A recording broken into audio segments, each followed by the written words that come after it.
ನಮಸ್ಕಾರ. ಇವತ್ತು ಬ್ರಹ್ಮಚೇತನರ ಮತ್ತೊಂದು ಸೂತ್ರವನ್ನ ನೋಡೋಣ. ಅದು ಹೀಗಿದೆ: ಭಗವಂತನ ನಾಮ ತೆಗೆದುಕೊಳ್ಳುವುದೆಂದರೆ ಜ್ಞಾನವಾಗುವುದರ ಲಕ್ಷಣವಾಗಿರುತ್ತದೆ.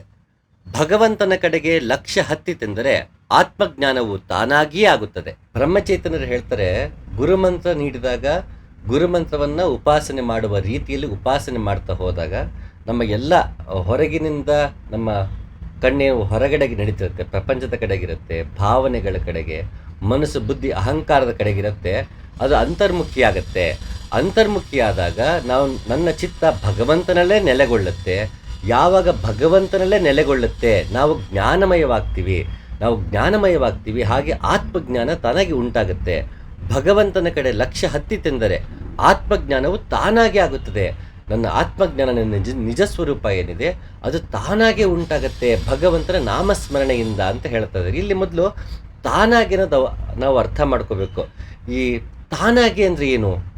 ನಾವು ಉಪಾಸನೆ ಮಾಡ್ತಿದ್ದೀವಿ, ತಾನಾಗಿ ಅಂದರೆ ಏನು ಅದನ್ನು ನಾವು ಅರ್ಥ ಮಾಡ್ಕೊಳ್ಳೋಣ. ಇದಕ್ಕೊಂದು ವಚನ ಈ ರೀತಿ ಇದೆ: ಮೆಲ್ಲ ಮೆಲ್ಲನೆ ಭಕ್ತ, ಮೆಲ್ಲ ಮೆಲ್ಲನೆ ಮಾಹೇಶ್ವರ, ಮೆಲ್ಲ ಮೆಲ್ಲನೆ ಪ್ರಸಾದಿ, ಮೆಲ್ಲ ಮೆಲ್ಲನೆ ಪ್ರಾಣಲಿಂಗಿ, ಮೆಲ್ಲ ಮೆಲ್ಲನೆ ಶರಣ, ಮೆಲ್ಲ ಮೆಲ್ಲನೆ ಐಕ್ಯರಾದವೆಂಬರು ನಿಮ್ಮ ಶರಣರು. ತಾವೇನು ಮರುಜವಣಿಯ ಕೊಂಡರೆ, ಅಮೃತ ಸೇವನೆಯ ಮಾಡಿದರೆ, ಆವ ಸ್ಥಳದಲ್ಲಿ ನಿಂದರೂ ಆ ಸ್ಥಳದಲ್ಲಿ ಷಡುಸ್ಥಲ ಅಳವಡದಿದ್ದರೆ, ಆ ಭಕ್ತಿಯ ಬಾಯಲ್ಲಿ ಹುಡಿಯ ಹೊಯ್ದು ಹೋಗುವೆನೆಂದ ಕೂಡಲ ಚನ್ನ ಸಂಗಮ ದೇವ. ಈ ವಚನ ತುಂಬಾ ಪ್ರಮುಖವಾದದ್ದು. ಮೆಲ್ಲ ಮೆಲ್ಲನೆ ಮಾಹೇಶ್ವರ, ಮೆಲ್ಲ ಮೆಲ್ಲನೆ ಪ್ರಾಣಲಿಂಗ ಅಂತ ಮೆಲ್ಲ ಮೆಲ್ಲನೆ ಅಂತ ಹೇಳ್ತಾರೆ. ಎಲ್ಲವೂ ತಾನಾಗಿ ಮೆಲ್ಲ ಮೆಲ್ಲನೆ ಆಗುವಂಥದ್ದು. ಹೇಗೆ ನಾವು ಸನ್ಸೆಟ್ ನೋಡೋಕ್ಕೋ ಸನ್ರೈಸ್ ನೋಡೋಕ್ಕೋ ಅವಸರ ಪಟ್ಟು ಹೋಗ್ತೀವಿ, ಅಯ್ಯೋ ತಡ ಆಗ್ಬಿಡುತ್ತೆ, ನಾವು ಸನ್ರೈಸ್ ಮಿಸ್ ಮಾಡ್ಕೋತೀವಿ, ಸನ್ಸೆಟ್ ಮಿಸ್ ಮಾಡ್ಕೊಳ್ತೀವಿ ಅಂತ ಅವಸರದಲ್ಲಿ ಅಲ್ಲಿ ಓಡ್ ಹೋಗ್ತೀವಿ. ಆದರೆ ಅಲ್ಲಿ ಹೋದ್ಮೇಲೆ ನಾವು ಏನೇ ಅವಸರ ಮಾಡಿದ್ರು ಆಗಲ್ಲ. ತಾನಾಗೆ ಸೂರ್ಯ ಉದಯಿಸಬೇಕು, ತಾನಾಗೆ ಸೂರ್ಯ ಅಸ್ತಮವಾಗಬೇಕು. ನಮ್ಮ ಕೆಲಸ ಆ ಸ್ಥಳಕ್ಕೆ ಹೋಗಿ ನೆಲೆ ನಿಲ್ಲುವುದು, ಅದು ಆಗುವುದನ್ನು ತಾನಾಗೆ ಕಾದು ಅದನ್ನು ನೋಡುವುದು. ಅದು ತಾನಾಗೆ ಆಗುತ್ತೆ. ಅದು ನಾವೇನು ಮಾಡಬೇಕಾಗಿಲ್ಲ. ಬೇಡ ಅಂದರೂ ಸೂರ್ಯ ಮುಳುಗ್ತಾನೆ, ಬೇಡ ಅಂದರೂ ಸೂರ್ಯ ಎದ್ದೇಳ್ತಾನೆ. ನಾವು ಆ ಸಮಯಕ್ಕೆ ಸರಿಯಾಗಿ ಅಲ್ಲಿ ಹೋಗಿ ಕೂತ್ರೆ ಮುಗೀತಷ್ಟೇ. ಆಮೇಲೆ ನಾವಿನ್ನೇನು ಮಾಡಬೇಕಾಗಿಲ್ಲ. ಹಾಗೆ ನಾವು ನನ್ನಲ್ಲೇ ಹೊರಗಿನಿಂದ ನಾನು ಎಲ್ಲವನ್ನು ತೊರೆದು ಒಳಗಡೆ ಅಂತರ್ಮುಖಿಯಾದಾಗ ಗುರು ನೀಡಿದ ನಾಮವನ್ನು, ಇಲ್ಲಿ ಚೈತನ್ಯರು ನೀಡಿರುವಂತಹ ರಾಮನಾಮ ಮಂತ್ರವನ್ನು ಜಪ ಮಾಡ್ತಾ, ಜಪ ರೀತಿಯಲ್ಲಿ ಜಪ ಮಾಡ್ತಾ ಇದ್ರೆ ತಾನಾಗೆ ನಮ್ಮಲ್ಲಿ ಜ್ಞಾನ ಉದಿಗಿಸುತ್ತೆ, ಉಂಟಾಗತ್ತೆ ತಾನಾಗೆ. ಸೊ ಇಲ್ಲಿ ತಾನಾಗೆ ಆಗುವಂಥದ್ದು. ನಾವೇನು ಜ್ಞಾನವನ್ನು ಸಂಪಾದಿಸೋಕ್ಕಾಗಲ್ಲ, ಅದು ತಾನಾಗಿ ಉದಯಿಸುವುದು ನಮ್ಮಲ್ಲೇ ಉದಯವಾಗ್ತಿರುತ್ತೆ. ಅದನ್ನು ಆ ಸಮಯಕ್ಕೆ ಸರಿಯಾಗಿ ಕೂತು ಅದನ್ನು ನೋಡಿದ್ರೆ ಆಯ್ತು ಅಷ್ಟೇ, ಇನ್ನೂ ಮಾಡಬೇಕಾಗಿರಲ್ಲ. ಹಾಗಾಗಿ ಮೆಲ್ಲ ಮೆಲ್ಲನೆ ನಾವು ಅದನ್ನು ಗಮನಿಸಬೇಕು. ಮತ್ತು ಆವ ಸ್ಥಳದಲ್ಲಿ ನಿಂತು ಅಂತಾರೆ, ನಾನು ಮೂಲಾಧಾರದಿಂದ ಏರ್ಬಿಡ್ತೀನಿ, ನಾಲ್ಕನೇ ಚಕ್ರ ವಿಶುದ್ಧಿ, ನಾನು ಈ ಸಹಸ್ರಾರಕ್ಕೆಲ್ಲ ತಲುಪಿಡ್ತೀನಿ ಅಂತ ಅವಸರದಲ್ಲಿ ಆಗುವಂಥದ್ದಲ್ಲ. ಮೂಲಾಧಾರದಲ್ಲಿರಬೇಕು. ಅಲ್ಲೂ ಮತ್ತು ಅದು ಅದ್ಭುತವಾದ ಒಂದು ಹೊಸ ಅನುಭವಗಳಾಗುತ್ತೆ. ಮಣಿಪುರಕ್ಕೆ ಹೋಗ್ತೀವಿ, ಅಲ್ಲದಷ್ಟು ಆನಂದವನ್ನು ಪಡಬೇಕು. ತದನಂತರ ಮತ್ತೆ ಇರ್ತೀವಿ, ಅಲ್ಲಿಂದ ಸ್ವಾಧಿಷ್ಠಾನ, ಮಣಿಪುರ, ವಿಶುದ್ಧಿ, ಆಜ್ಞಾಚಕ್ರ, ಸಹಸ್ರಾರ, ಒಂದೊಂದು ಚಕ್ರಗಳು ನಾವು ಯಾವತ್ತದನ್ನು ಅನುಭವಕ್ಕೆ ಬಂದಿರೋದಿಲ್ಲ. ಅದನ್ನು ಎಚ್ಚರಿಕೆಯಿಂದ ಅದನ್ನು ಒಂದೊಂದೇ ಏರ್ತಾ ಹೋಗುವಾಗ ಅದನ್ನು ಆನಂದಿಸಬೇಕು. ನಮ್ಗೆ ಯಾವ ಅವಸರವೂ ಇಲ್ಲ ಇಲ್ಲಿ. ಅದನ್ನು ಆನಂದಿಸ್ತಾ ಹಲವು ಬಗೆಯಲ್ಲಿ ನಮಗೆ ಆನಂದವು ದೊರೀತಾ ಹೋಗುತ್ತೆ ಏರ್ತಾ ಹೋಗಬೇಕಾದ್ರೆ.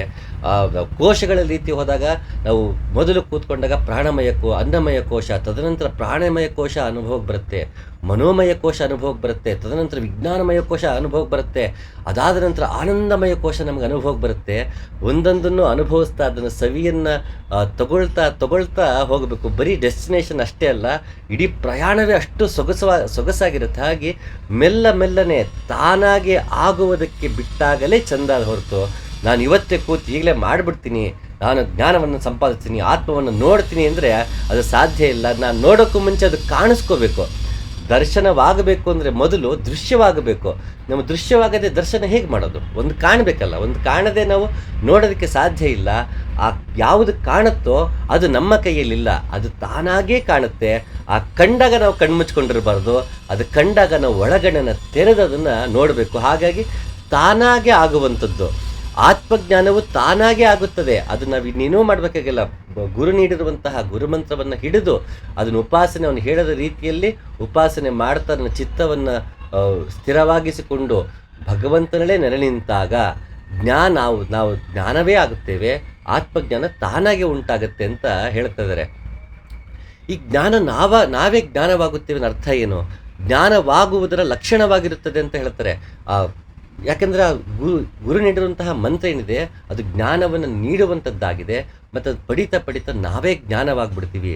ಈ ಜ್ಞಾನ ಅಂದ ತಕ್ಷಣ ಅದರ ದೊಡ್ಡ ಪದ ಜ್ಞಾನ ಅಂತ ಅನ್ಕೊಳ್ಳೋದ್ರಲ್ಲಿ ಅರ್ಥ ಇಲ್ಲ. ಯಾಕೆಂದರೆ ಸತ್ಯಂ ಶಿವಂ ಸುಂದರಂ ಅಂತ ಹೇಳಿರೋದು.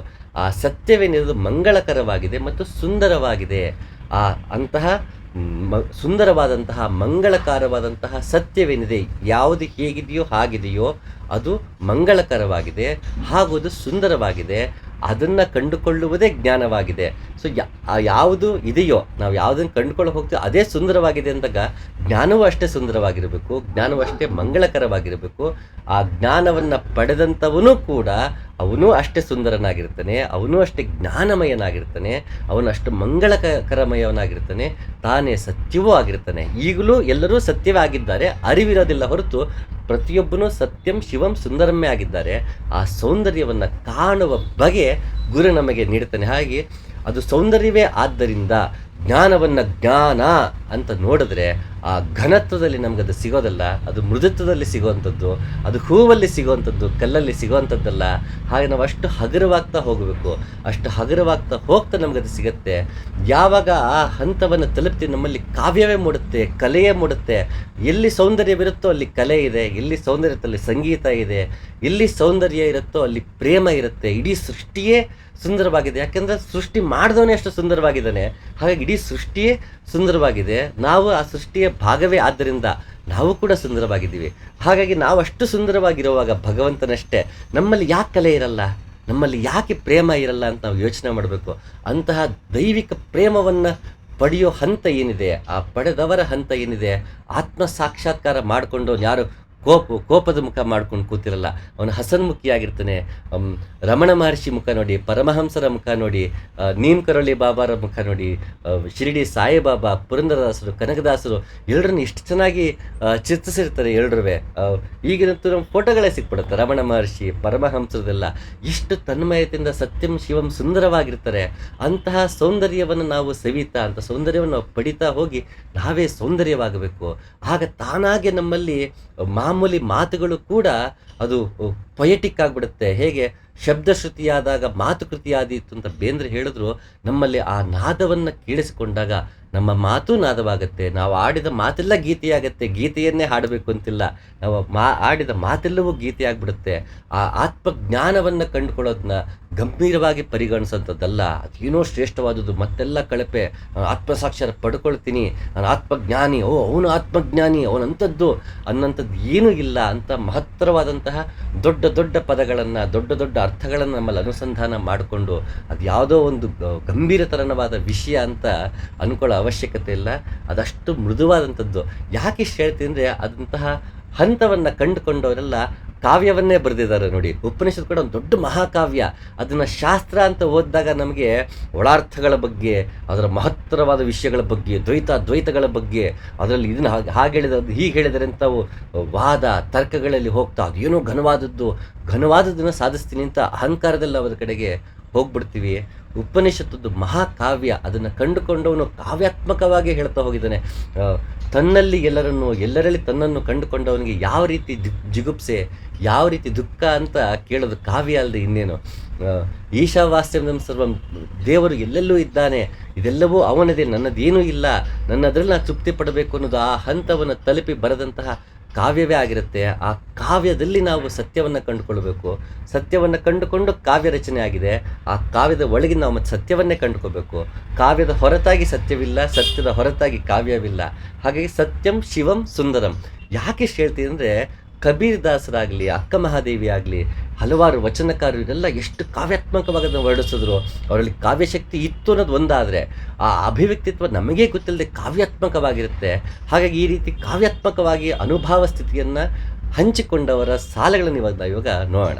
ಪ್ರೇಮದ ತೀರ್ಥವ ಕುಡಿದವನು ದಕ್ಷಿಣೆ ರೂಪದಿ ತಲೆ ಕೊಡುವ, ಲೋಭಿಯಾದವನು ತಲೆ ಕೊಡನು ಪ್ರೇಮ ಎಂದು ಹೊರಳುವನು. ನಮಗೆಲ್ರಿಗೂ ಪ್ರೀತಿ ಬೇಕು, ನಮಗೆಲ್ರಿಗೂ ಶಾಂತಿ ಬೇಕು, ನೆಮ್ಮದಿ ಬೇಕು. ಆದರೆ ಪಡ್ಕೊಳ್ಳೋದು ಹೇಗೆ ಗೊತ್ತಿಲ್ಲ, ಪಡ್ಕೊಳ್ಳೋದಕ್ಕೆ ನಾವು ಪ್ರಯತ್ನವೇ ಮಾಡೋದಿಲ್ಲ. ನಮ್ಮ ರೀತಿಯ ಒಂದು ಅಂಡರ್ಸ್ಟ್ಯಾಂಡಿಂಗ್ನಲ್ಲೇ, ನಮ್ಮ ರೀತಿಯ ಅರ್ಥದಲ್ಲೇ ಬದುಕೋದಕ್ಕೆ ಪ್ರಯತ್ನ ಪಡ್ಬಿಡ್ತೀವಿ. ಆದರೆ ಪ್ರತಿಯೊಬ್ಬನಿಗೂ ಬೇಕು ಶಾಂತಿ, ನೆಮ್ಮದಿ, ಸುಖ, ಪ್ರೀತಿ ಎಲ್ಲವೂ ಬೇಕು. ಆದರೆ ಅದನ್ನು ಪಡ್ಕೊಳ್ಳೋಕ್ಕೆ ನಮಗೆ ಗೊತ್ತಿಲ್ಲ. ನಮ್ಮಲ್ಲಿ ಇರುವುದನ್ನು ಕಂಡ್ಕೊಳ್ಳೋಕ್ಕೆ ಗೊತ್ತಿಲ್ಲ. ಎಲ್ರಿಗೂ ಬೇಕು, ಆದರೆ ಯಾರು ಅದಕ್ಕೆ ತಲೆ ಕೊಡೋದಕ್ಕೆ ರೆಡಿ ಇಲ್ಲ. ಅಂದರೆ ನನ್ನ ಅಹಂಕಾರವನ್ನು ಅರ್ಪಿಸೋದಕ್ಕೆ, ನನ್ನ ಅಜ್ಞಾನವನ್ನು ಅರ್ಪಿಸೋದಕ್ಕೆ ನಾವು ರೆಡಿನೇ ಆಗಲ್ಲ. ಆದರೆ ಪ್ರೇಮವನ್ನು ಎಲ್ಲರೂ ಬಯಸ್ತಾರೆ, ನನಗೆ ಪ್ರೀತಿ ಬೇಕು, ನನಗೆ ಪ್ರೀತಿ ಬೇಕಂತ. ಹಾಗೆ ಇನ್ನೊಬ್ಬನಿಗೂ ಅದೇ ರೀತಿ ಪ್ರೀತಿ ಬೇಕು ಅನ್ನೋದು ನಮ್ಗೆ ಗೊತ್ತೇ ಆಗಲ್ಲ. ನಾವು ಇನ್ನೊಬ್ಬರು ಪ್ರೀತಿ ಕೊಡೋಕ್ಕೆ ಹೋಗಲ್ಲ, ನಾವೇ ಪ್ರೀತಿಯನ್ನು ಬಯಸ್ತೀವಿ. ನಾನು ತಲೆಯನ್ನು ಕೊಡಬೇಕು, ನನ್ನ ಅಹಂಕಾರವನ್ನು ಪಕ್ಕಕ್ಕೆ ಇಟ್ಟು ನಾನು ಎಲ್ಲರನ್ನೂ ಪ್ರೀತಿಸಿ, ಎಲ್ಲರೂ ನನ್ನನ್ನು ಪ್ರೀತಿಸಿದಾಗ ತಾನಾಗೆ ನಾವು ಪ್ರೇಮವನ್ನು ಪಡಿತೀವಿ, ನಾವೇ ಪ್ರೇಮವೇ ಆಗಿಬಿಡ್ತೀವಿ. ಕಬೀರದಾಸ್ ಎಷ್ಟು ಚೆನ್ನಾಗಿ ಹೇಳ್ತಾರೆ ನೋಡಿ, ಅಹಂಕಾರವನ್ನು ತೊರೆದಾಗ ಅಲ್ಲಿ ಇರುವುದಷ್ಟೇ ಪ್ರೇಮ, ಹೊರತಾಗಿ ಇನ್ನೇನೂ ಇಲ್ಲ. ಜ್ಞಾನದ ಹೊರತಾಗಿ ಇನ್ನೇನೂ ಇಲ್ಲ. ಹಾಗಾಗಿ ಜ್ಞಾನಕ್ಕೆ ವಿರುದ್ಧವಾದ ಪದವೇ ಇಲ್ಲ. ಹೇಗೆ ನಾವು ಸತ್ಯ ಮಿಥ್ಯ ಅಂತೀವಿ, ಕತ್ತಲೆ ಬೆಳಕು ಅಂತೀವಿ, ಜ್ಞಾನಕ್ಕೆ ಇನ್ನೊಂದಿಲ್ಲ, ಅಜ್ಞಾನ ಅಂತೀವಿ. ಯಾಕೆಂದರೆ ಜ್ಞಾನದ ಹೊರತಾಗಿ ಪ್ರಪಂಚದಲ್ಲಿ ಏನೂ ಇಲ್ಲ. ಯಾವುದು ಇಲ್ಲವೋ ಅದಕ್ಕೆ ಹೆಸರು ಕೊಡೋಕ್ಕೆ ಸಾಧ್ಯವೇ ಇಲ್ಲ. ನಾವು ಯಾವುದಕ್ಕೆ ಹೆಸರು ಕೊಡಬೇಕು ಅಥವಾ ಒಂದು ಪದ ಇರಬೇಕು ಅಂದರೆ ಅದು ಅಸ್ತಿತ್ವದಲ್ಲಿ ಇರಬೇಕು, ನಮ್ಮ ಅನುಭವಕ್ಕೆ ಬಂದಿರಬೇಕು. ಯಾವುದದು ಇಲ್ಲವೋ ಅದಕ್ಕೆ ಹೆಸರು ಕೊಡೋದು ಹೇಗೆ? ಹಾಗಾಗಿ ಜ್ಞಾನಕ್ಕೆ ಅಜ್ಞಾನ ಹೊರತು ಅದಕ್ಕೆ ವಿರುದ್ಧಾರ್ಥಕವಾದಂತಹ ಒಂದು ಸಪ್ರೇಟು, ಒಂದು ಸ್ವತಂತ್ರವಾದ ಪದವೇ ಇಲ್ಲ. ಜ್ಞಾನಕ್ಕೆ ಸಪ್ರೇಟಾಗಿ ಒಂದು ಅದಕ್ಕೆ ವಿರುದ್ಧವಾಗಿರೋಂಥ ಒಂದು ಪದವೇ ಇಲ್ಲ. ಬೇರೆ ಎಲ್ಲದಕ್ಕೂ ಇರುತ್ತೆ ನೋಡಿ, ಸೆಕೆ ಅಂತಿರುತ್ತೆ, ತಂಪು ಅಂತಿರುತ್ತೆ, ಬಿಸಿ ಅಂತಿರುತ್ತೆ, ತಣ್ಣಗೆ ಅಂತಿರುತ್ತೆ, ಕತ್ತಲಿದೆ, ಬೆಳಕಿದೆ, ಎಲ್ಲದಕ್ಕೂ ಆಪೋಸಿಟ್ ಪದಗಳಿದೆ. ಜ್ಞಾನಕ್ಕೆ ಇಲ್ಲವೇ ಇಲ್ಲ. ಯಾಕಂದರೆ ಜ್ಞಾನದ ಹೊರತಾಗಿ ಪ್ರಪಂಚದಲ್ಲಿ ಏನೂ ಇಲ್ಲ, ಎಲ್ಲವೂ ಜ್ಞಾನಮಯವೇ ಆಗಿದೆ. ಅದರ ಬಗ್ಗೆ ನಮಗೆ ಅರಿವಿಲ್ಲವೇ ಹೊರತು ಮತ್ತು ಇನ್ನೇನು ಅರಿವಿಗೆ ಆಪೋಸಿಟ್ ಪದವೂ ಮತ್ತೆ ಯಾವುದಿಲ್ಲ. ಅದಕ್ಕೆ ಮತ್ತೆ ಮರಹೆ ಅಂತ ವಚನಕಾರರು ಹೊಸದಾಗಿ ಒಂದು ಪದವನ್ನು ಕಟ್ಕೊಂಡು ಹೇಳೋದಕ್ಕೆ ಪ್ರಯತ್ನ ಪಡ್ತಾರೆ. ಈ ಮರಹು ಅನ್ನೋದು ಮತ್ತೊಂದಿನ ವಚನಕಾರರು ಯಾಕೆ ಅದನ್ನು ಬಳಸಿದ್ರು, ಯಾವ ರೀತಿ ಅದನ್ನು ಪ್ರಯೋಗ ಮಾಡಿದ್ರು, ಅದು ಯಾವ ರೀತಿ ಅದನ್ನ ನಾವು ಅನುಸಂಧಾನ ಮಾಡಬೇಕು ಅಂತ ಇನ್ನೊಂದನ್ನು ನೋಡೋಣ. ಹಾಗೆ ಎಲ್ಲವೂ ಜ್ಞಾನಮಯವೇ ಆಗಿದೆ. ಆ ಜ್ಞಾನವು ಮತ್ತೆ ಸತ್ಯಂ ಶಿವಂ ಸುಂದರವೇ ಆಗಿದೆ. ಹಾಗೆ ಅದು ಪ್ರೇಮಮಯವಾಗಿರುವುದರಿಂದ ಕಬೀರದಾಸರು ಹೀಗೆ ಹೇಳ್ತಾ ಇದ್ದಾರೆ, ನಾನು ಅಳಿಯಲು ನಿನ್ನೊಳಗೆ, ನೀನು ಉಳಿದೆ ನನ್ನೊಳಗೆ, ನನ್ನದೇನೂ ಇಲ್ಲವಿನ್ನು ನಿನ್ನದೆಲ್ಲವೂ ನನ್ನೊಳಗೆ. ಇದು ದ್ವೈತವೋ ಅದ್ವೈತವೋ ಅನ್ನೋ ಗೊಡವೆಗೆ ಹೋಗದೆ, ಇಲ್ಲಿ ನಾನೆನ್ನುವ ಭಾವವೇ ಇಲ್ಲದೆ ಅವನೇ ಆವರಿಸಿಕೊಂಡಿದ್ದಾನೆ ಎನ್ನುವ ಹಂತವನ್ನು ತಲುಪುವ ಕಡೆಗೆ ನಾವು ಮನಸ್ಸಿರಬೇಕು ಹೊರತು ಅದು ದ್ವೈತವೋ ಅದ್ವೈತವೋ ಅಂತ ಕೂತ್ರೆ ತರ್ಕವೇ ಆಗುತ್ತೆ, ವಾದವೇ ಆಗುತ್ತೆ. ನಾನೇ ಇಲ್ಲದೆ ಅಂತ ಒಂದು ಪರಿ ಇದೆಯಾ, ನನ್ನನ್ನು ಅಷ್ಟೆಲ್ಲ ಅವನು ಆವರಿಸಿಕೊಳ್ಳುವಂತಹ ಒಂದು ಸ್ಥಿತಿ ಇದೆಯಾ, ಆ ಸ್ಥಿತಿಯನ್ನು ಪಡೆಯೋದು ಹೇಗೆ, ಆ ಕಬೀರದಾಸ್ ಹೇಳುವಂಥ ಪ್ರೇಮವನ್ನು ಪಡೆಯೋದು ಹೇಗೆ ಅಂತ ಹೋದಾಗ ನಾವು ಬ್ರಹ್ಮಚೈತನ್ಯರಿಂದ, ಪರಮಹಂಸರಿಂದ, ಲಿವಿಂಗ್ ಮಾಸ್ಟರ್ಸಿಂದ ಗುರುಮಾರ್ಗವನ್ನು ಪಡೆದು ಅವರು ನೀಡಿರುವಂತಹ ಭಗವಂತನ ನಾಮಸ್ಮರಣೆಯಿಂದ ಮಂತ್ರವನ್ನು ಉಚ್ಚಾರಣೆ ಮಾಡ್ತಾ ಜ್ಞಾನವನ್ನು ಪಡೆದುಕೊಳ್ತಾ ಆತ್ಮಜ್ಞಾನ ತಾನಾಗೇ ಉಂಟಾಗತ್ತೆ. ಇದನ್ನು ಮಾರ್ಗದಲ್ಲಿ ನಡೆದು ಪಡೆಯುವಂಥದ್ದು. ಲಾವೋಸು ಬಗ್ಗೆ ಕಳೆದ ಸಂಚಿಕೆಲ್ಲ ಮಾತಾಡಿದಾಗೆ ಲಾವೋಸ್ ಹೇಳೋದು ಪಥ, ಅದು ಮಾರ್ಗ, ಅದರಲ್ಲಿ ನಡೆದಾಗಲೇ ನಮಗದು ಸಿಗದೆ ಹೊರತು ಮಾರ್ಗದ ಬಗ್ಗೆ ಚರ್ಚೆ ಮಾಡೋದ್ರಿಂದ ನಮಗೆ ಅದು ಏನೂ ಸಿಗಲ್ಲ. ಮಾರ್ಗದಲ್ಲಿ ನಡೆದು ಯಾರಿಗೇನು ಸಿಕ್ತೋ ಅದ್ರ ಬಗ್ಗೆನೂ ಮಾತಾಡಿದ್ರೆ ಸಿಗಲ್ಲ, ಮಾರ್ಗದಲ್ಲಿ ನಡೆದಾಗಲೇ ಅದು ಸಿಗೋದು. ಹಾಗೆ ಅದರ ಬಗ್ಗೆ ಎಲ್ಲವನ್ನೂ ಹೇಳ್ತಾ ಪದೇ ಪದೇ ನಾನು ಪ್ರಚೋದನೆ ಮಾಡೋದು, ಎಲ್ರಿಗೂ ಉತ್ತೇಜನ ನೀಡೋದು ಏನು ಅಂತಂದರೆ, ಎಲ್ಲರೂ ತಮ್ಮ ತಮ್ಮ ಗುರುಗಳನ್ನು ಕಂಡುಕೊಂಡು ತಮ್ಮ ತಮ್ಮ ಮಾರ್ಗದಲ್ಲಿ ನಡೆದು ಇಂಥ ಅದ್ಭುತವಾದ ಸತ್ಯಂ ಶಿವಂ ಸುಂದರವನ್ನು ಕಾಣ್ತಾ ಅದ್ಭುತವಾದ ಜ್ಞಾನಮಯವಾದಂತಹ ಸ್ಥಿತಿಯನ್ನು ಪಡೆದು ಪ್ರೇಮಮಯವಾದ ಜೀವನವನ್ನು ಬದುಕಬೇಕನ್ನೋದಷ್ಟೇ ನನ್ನ ಉದ್ದೇಶ. ಬೆಳಗು ಬೆಳಗನ್ನು ಸೇರಿ ಬೆಳಗಿತು, ಹಂಸ ಬ್ರಹ್ಮದಿ ತೇಲಿತು, ಅರಿವು ಇರುವಿನ ಒಳಗೆ ಬೆಳೆಯಿತು, ಜೀವ ಬ್ರಹ್ಮವ ಸೇರಿತು. ಕಬೀರದಾಸರು ಕೂಡ ರಾಮನಾಮವನ್ನು ತೆಗೆದುಕೊಳ್ಳುತ್ತಾ ತಮ್ಮೊಳಗೆ ಆ ಬೆಳಕನ್ನು ಕಂಡುಕೊಂಡು ದಿಯೋಯೋನ ಪ್ರಚೋದಯಾತ್ ಅಂತ ಏನು ಹೇಳ್ತೀವಿ, ಓ ಬೆಳಕೆ ನನ್ನಲ್ಲಿ ಬೆಳಕನ್ನು ಪ್ರಚೋದಿಸು ಅಂತ ಕೇಳಿದಾಗ ಉಂಟಾದ ಬೆಳಕಿದೆಯಲ್ಲ, ಆ ಬೆಳಕನ್ನು ನೋಡ್ತಾ ನೋಡ್ತಾ ತಾನೇ ಬೆಳಕಲ್ಲಿ ಒಂದಾದ ಪರಿಯನ್ನು ಇಲ್ಲಿ ಹೇಳ್ತಾ ಇದ್ದಾರೆ.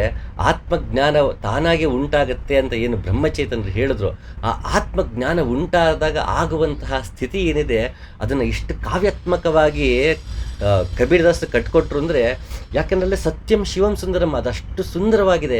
ಆ ಜ್ಞಾನ ಅಂದರೆ ಸೌಂದರ್ಯ, ಜ್ಞಾನ ಅಂದರೆ ಸತ್ಯ, ಜ್ಞಾನ ಅಂದರೆ ಮಂಗಳಕರ, ಜ್ಞಾನ ಅಂದರೆ ಪ್ರೇಮಮಯ, ಜ್ಞಾನ ಅಂದರೆ ಎಲ್ಲವೂ ಇನ್ಕ್ಲೂಸಿವ್ ಆಗಿರುವಂಥದ್ದು. ಅದರಿಂದ ಅಲ್ಲಿ ಗೊತ್ತಿಲ್ಲದೆ ಅಲ್ಲಿ ತಾನಾಗೆ ಕಾವ್ಯ ಮೂಡುತ್ತೆ. ಅದು ಕಾನ್ಷಿಯಸ್ ಆಗಿ ಬರೆಯುವಂಥ ಕಾವ್ಯ ಅಲ್ಲ, ಅದು ಎಷ್ಟು ತಂದೀನವಾಗಿರ್ತಾರೆ ಅಂದರೆ ಆಡಿದ ಮಾತೆಲ್ಲವೂ ಕಾವ್ಯವೇ ಆಗ್ಬಿಡುತ್ತೆ. ಬೆಳಗನೆ ಬೆಳಗುವ ಬೆಳಗನ ನೋಡಲು ಬೆಳಗಿದೆ ಆ ಬೆಳಗಿನಲ್ಲಿ, ಬೆಳಗನ್ನು ನೋಡಲು ಬಳಿನಾ ಹೋದನು ಬೆಳಗಾದನು ನಾ ಆ ಬೆಳಗಿನಲ್ಲಿ. ತೈಲವಿಲ್ಲದ ಜ್ಯೋತಿ ಅಂತಾರೆ, ಕೋಟಿ ಸೂರ್ಯ ಸಮಪ್ರಭಾ ಅಂತಾರೆ, ದಿಯೋಯೋನ ಪ್ರಚೋದಯಾತ್. ಅಲ್ಲಿ ಒಳಗಡೆ ನಮ್ಮ ಸುಷುಮ್ನ ನಾಡಿಯಲ್ಲಿ ಕಾಣುವಂತಹ ಬೆಳಕೇನಿದೆ, ಆ ಬೆಳಕನ್ನು ನೋಡ್ತಾ ನೋಡ್ತಾ ಹಿಂದು ಮುಂದೆ ಒಂದಾಗುವುದು ಅಂತ ಅಲ್ಲಮ ಪ್ರಭುದೊಂದು ವಚನದಲ್ಲಿ ಮಾತಾಡ್ತಿದ್ವಿ.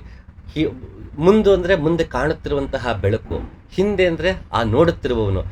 ದೃಶ್ಯ ಮತ್ತು ಕಾಣುತ್ತಿರುವುದು ಮತ್ತು ನೋಡುತ್ತಿರುವುದು.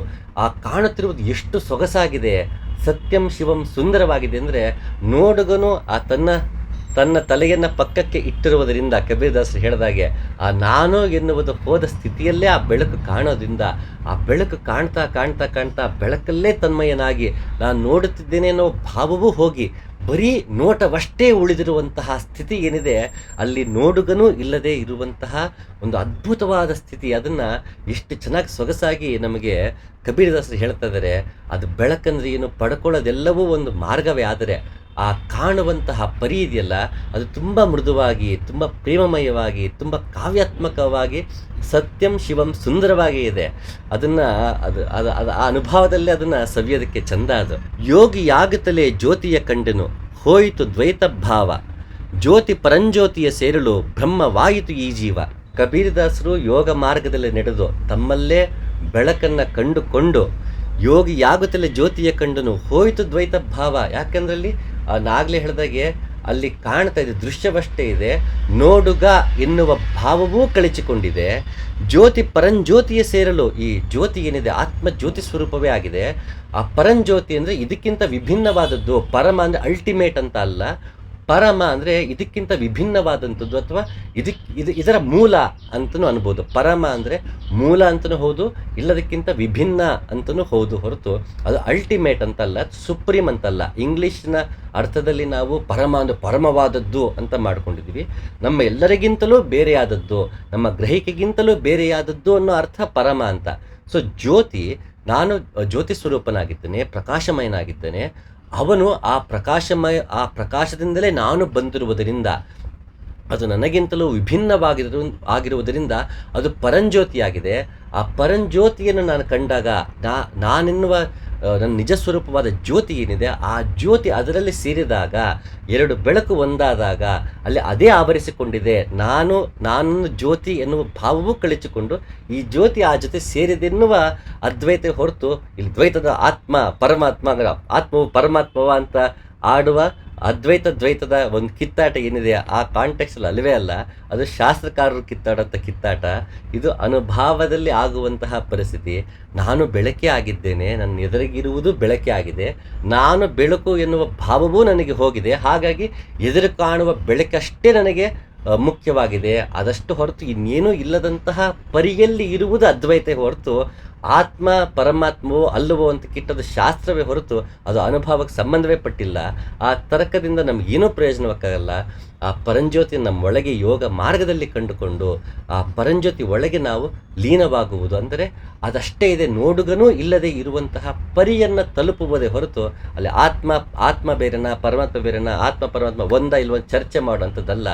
ನಮಗೆ ನಾವೇ ಅದನ್ನು ದರ್ಶನ ಮಾಡಿಕೊಳ್ಳುವಂಥದ್ದು. ಉಪ್ಪು ಕರಗಿ ನೀರಾಯಿತು ನೋಡು, ಅದನ್ನು ತುಂಬಲಾಗದು ಗೋಣಿಯಲ್ಲಿ, ಸುರತ ನಾದದಲ್ಲಿ ಮನ ಕರಗಿ ಹೋಗಲು ಕಾಲ ಹೋದತ ಮೌನದಲ್ಲಿ. ಈ ಉದಾಹರಣೆ ತುಂಬ ಚೆನ್ನಾಗಿದೆ. ನೀರಲ್ಲಿ ಉಪ್ಪು ಹಾಕಿದಾಗ ಕರಗೋದ್ರೆ ಮತ್ತದನ್ನು ಪಡೆಯೋದಕ್ಕಾಗಲ್ಲ ಅಂತಾಗ ಗೊತ್ತಿಲ್ವ ಕಬೀರದಾಸ, ಮತ್ತೆ ಬಿಸಿ ಮಾಡಿಕೊಂಡ್ರೆ ಪಡ್ಕೋಬೋದು, ಮತ್ತೆ ವಾದ ಮಾಡಿದ್ರೆ ತರ್ಕ ಆಗ್ಬಿಡುತ್ತೆ, ವಿತರ್ಕ ಆಗುತ್ತೆ. ಅಂದರೆ ಹೇಗೆ ನಾವು ಕರಗುವುದು, ಆ ನೀರಲ್ಲಿ ಉಪ್ಪು ಹೇಗೆ ಕರಗುತ್ತೋ ಹಾಗೆ ನಾನೆನ್ನುವ ಭಾವ ಕರಗಿ ಹೋಗುವುದರ ಕಡೆ ಗಮನ ಕೊಡಬೇಕೇ ಹೊರತು ಆಗ ನೀರಿನ ಮತ್ತೆ ಉಪ್ಪು ಎಕ್ಸ್ಟ್ರಾಕ್ಟ್ ಮಾಡೋಕ್ಕಾಗಲ್ವಾ ಅನ್ನೋ ಚರ್ಚೆ ಹೋದರೆ ಅದು ವಿತ್ತಂಡವಾದ ಆಗುತ್ತೆ.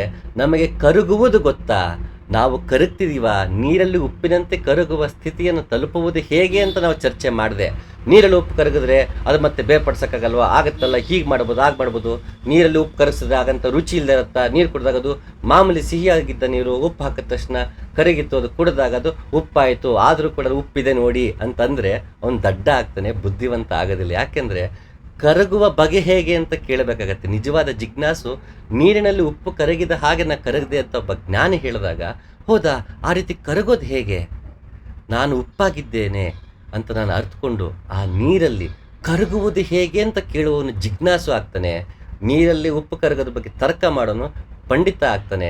ಅವನಿಗೆ ಯಾವ ರೀತಿಯೂ ಪ್ರಯೋಜನಕ್ಕೆ ಬರೋದಿಲ್ಲ. ಕೊನೆಗೆ ಉಪ್ಪು ನೀರು ಕುಡಿದು ದಾಹಾಗಿ ಮತ್ತೊಂದು ಸಿಹಿ ನೀರು ಕುಡಿತಾ ಕೂತ್ಕೋಬೇಕೆ ಹೊರತು ನೀರಲ್ಲಿ ಉಪ್ಪಾಗಿ ಕರಗುವುದು ಅವನಿಗೆ ಕೊನೆಗೆ ಬರೋದೇ ಇಲ್ಲ.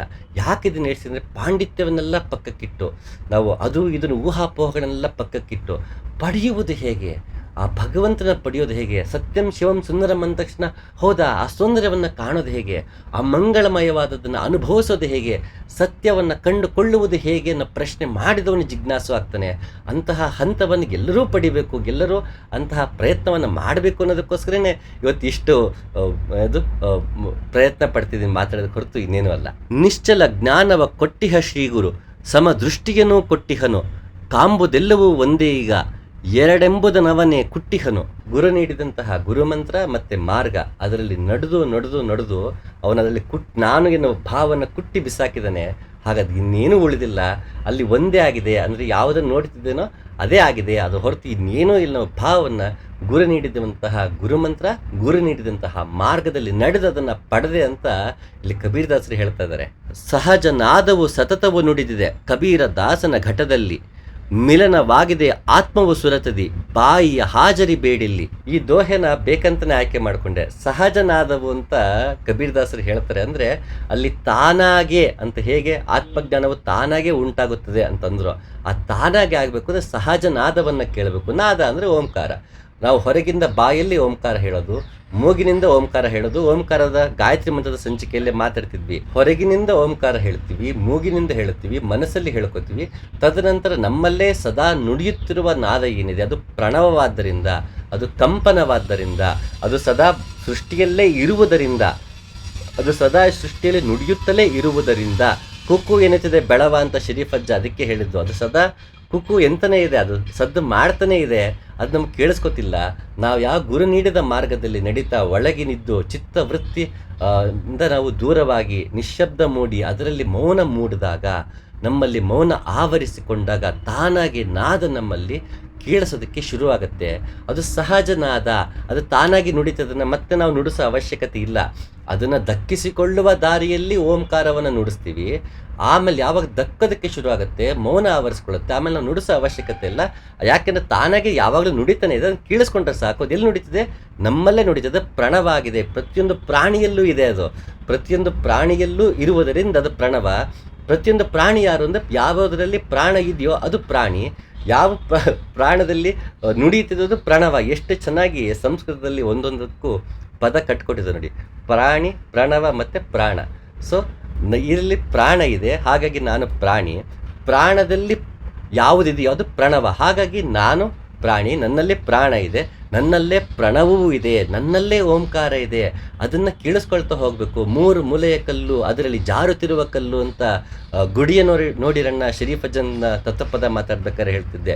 ಈ ಮೂರು ಮೂಲೆಯ ಕಲ್ಲು, ಆ ಮೂರು ಮೂಲೆಯ ಕಲ್ಲು ಎರಡು ಕಿವಿ ಮೂಲೆಯಲ್ಲಿದೆ, ಮತ್ತು ಒಳಗಿನ ಕಿವಿ ಏನಿದೆ ಅದು ಒಂದಾಗಿದೆ. ಈ ಮೂರು ಮೂಲೆಯ ಕಲ್ಲು, ಈ ಮೂರು ಮೂಲೆಯ ಕಲ್ಲು ಯಾವಾಗ ಈ ಹೊರಗಿನ ಕಿವಿನ ನಾವು ಮುಚ್ಕೊಳ್ತೀವಿ ಅಂದರೆ ಒಳಗಿನ ಕಿವಿ ಕಡೆಗೆ ಗಮನ ಕೊಡೋಕ್ಕೆ ಶುರು ಮಾಡ್ತೀವಿ. ಹೊರಗಿನ ಕಿವಿಯನ್ನು ಬಿಟ್ಟು ಒಳಗಿನ ಕಿವಿಯನ್ನು ನಾವು ಗಮನಿಸ್ತೀವಿ. ಆಗ ಜಾರುತ್ತಿರುವ ಕಲ್ಲು ತಾನಾಗೆ ಸಹಜವಾದ ನಾದ ನಮ್ಮಲ್ಲಿ ಕೇಳಿಸೋಕ್ಕೆ ಶುರುವಾಗುತ್ತೆ. ಹಾಗೆ ಮೂರು ಮೂಲೆಯ ಕಲ್ಲು ಅದರೊಳಗೆ ಜಾರುತ್ತಿರುವ ಕಲ್ಲು, ಆ ಜಾರುತ್ತಿರುವ ಕಲ್ಲು ಆ ನಾದ ಏನಿದೆ, ಆ ಅಮೃತ ಏನಿದೆ, ಚಿದ್ರಸವೇನಿದೆ ತಾನಾಗೆ ಕೇಳಿಸುತ್ತೆ. ಸಹಜ ನಾದ ಸತತವು ನಡೆದಿದೆ ಕಬೀರ ದಾಸನ ಘಟದಲ್ಲಿ. ಈ ದೇಹದಲ್ಲೇ ಇದೆ, ಈ ಕಬೀರ್ ದಾಸನ ಘಟದಲ್ಲೇ ಇದೆ ಮೂರು ಮೂಲೆಯ ಕಲ್ಲು, ಅದರಲ್ಲಿ ಜಾರುತ್ತಿರುವ ಕಲ್ಲು.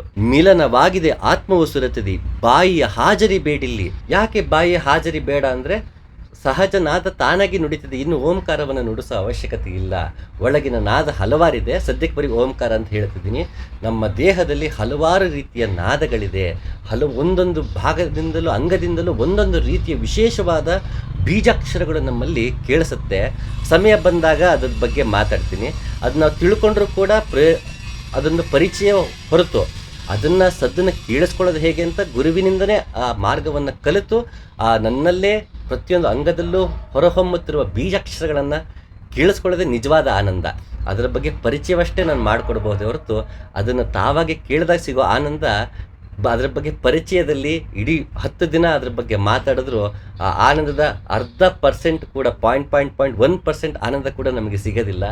ಆ ಒಳಗಿನ ಬೀಜಾಕ್ಷರಗಳನ್ನು, ನಮ್ಮೊಳಗೆ ಹರಿಯುತ್ತಿರುವ ಗಂಗಾ, ಯಮುನೆ, ಸರಸ್ವತಿಗಳನ್ನು ಅದರಲ್ಲಿ ನಾವಾಗೇ ಮಿಂದುವುದಿದೆಯಲ್ಲ, ಅದರಲ್ಲಿರೋ ಆನಂದ ಅದ್ರ ಬಗ್ಗೆ ಕೇಳೋದ್ರಲ್ಲಿ ಹೇಳೋದ್ರಲ್ಲಿ ಇಲ್ಲ. ಅದು ಬರೀ ಪರಿಚಯವಾಗುತ್ತೆ. ಇದಿಷ್ಟೇ ಮಾತಾಡೋ ಕೊನೆಗದು ಒಂದು ಪರಿಚಯವಷ್ಟೇ ಆಗೋದಕ್ಕೆ ಸಾಧ್ಯ ಹೊರತು ಇನ್ನೇನು ಆಗೋದಕ್ಕೆ ಸಾಧ್ಯ ಇಲ್ಲ. ಪರಿಚಯದ ಪ್ರಯತ್ನವಷ್ಟೇ ಇದು ಹೊರತು ಇನ್ನೇನೂ ಅಲ್ಲ.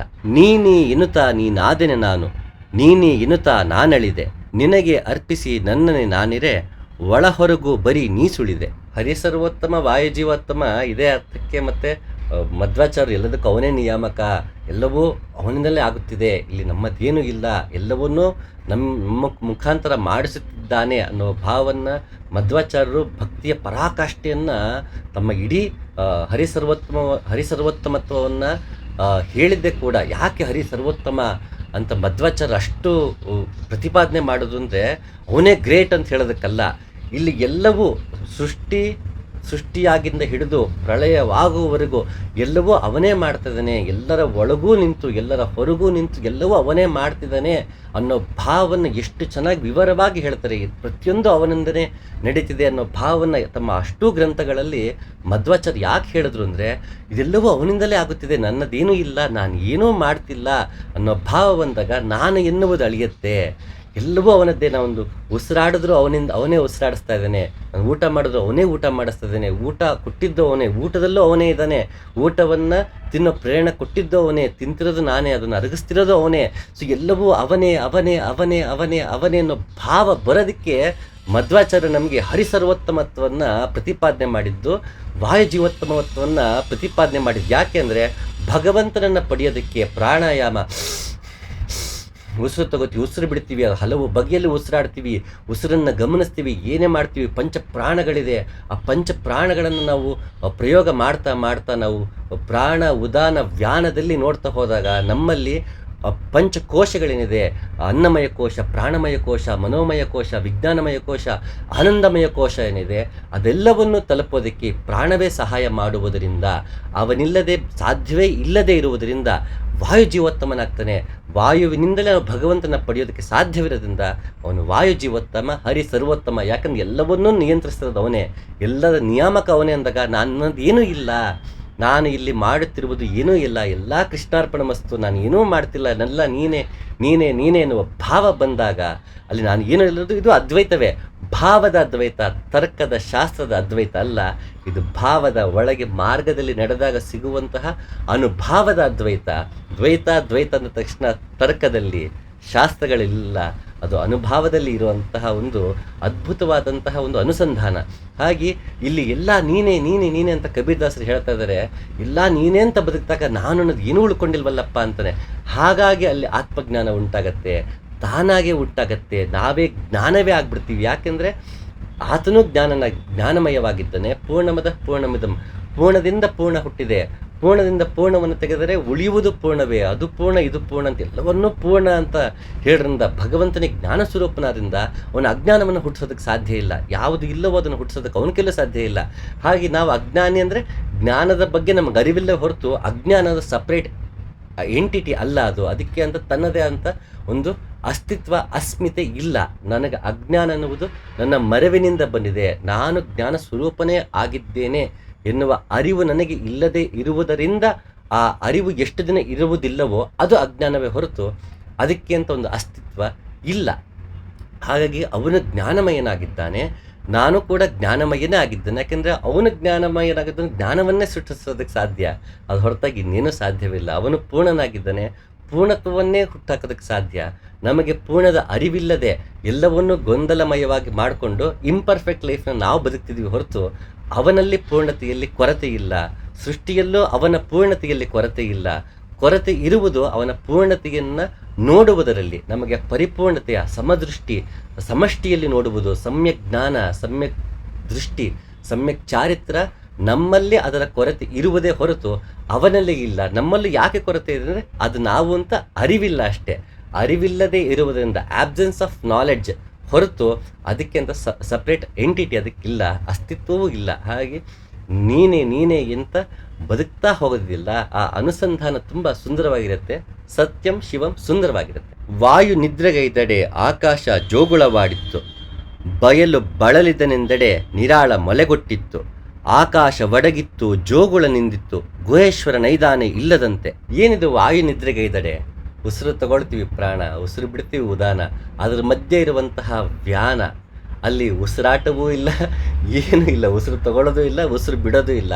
ಆ ವ್ಯಾನ, ಆ ಸುಷುಮ್ನದಲ್ಲಿ, ಆ ವಾಯು ನಿದ್ರೆಗೈದೆಡೆ ನಾನು ವ್ಯಾನದಲ್ಲಿ ಧ್ಯಾನ ಮಾಡಿ ಸುಷುಮ್ನದಲ್ಲಿ ನೆಲೆ ನಿಂತಾಗ ವಾಯು ನಿದ್ರೆಗೈದೆಡೆ ಆಕಾಶ ಜೋಗುಳವಾಡಿತ್ತು. ಈ ಆಕಾಶ ಏನಿದೆ, ಹೃದಯಾಕಾಶ ಏನಿದೆ, ಬ್ರಹ್ಮಕಮಲವಿದೆ, ಜೋಗುಳವಾಡಿತ್ತು. ಅಲ್ಲಿ ನನಗೆ ನಾದ ಕೇಳಿಸ್ತು.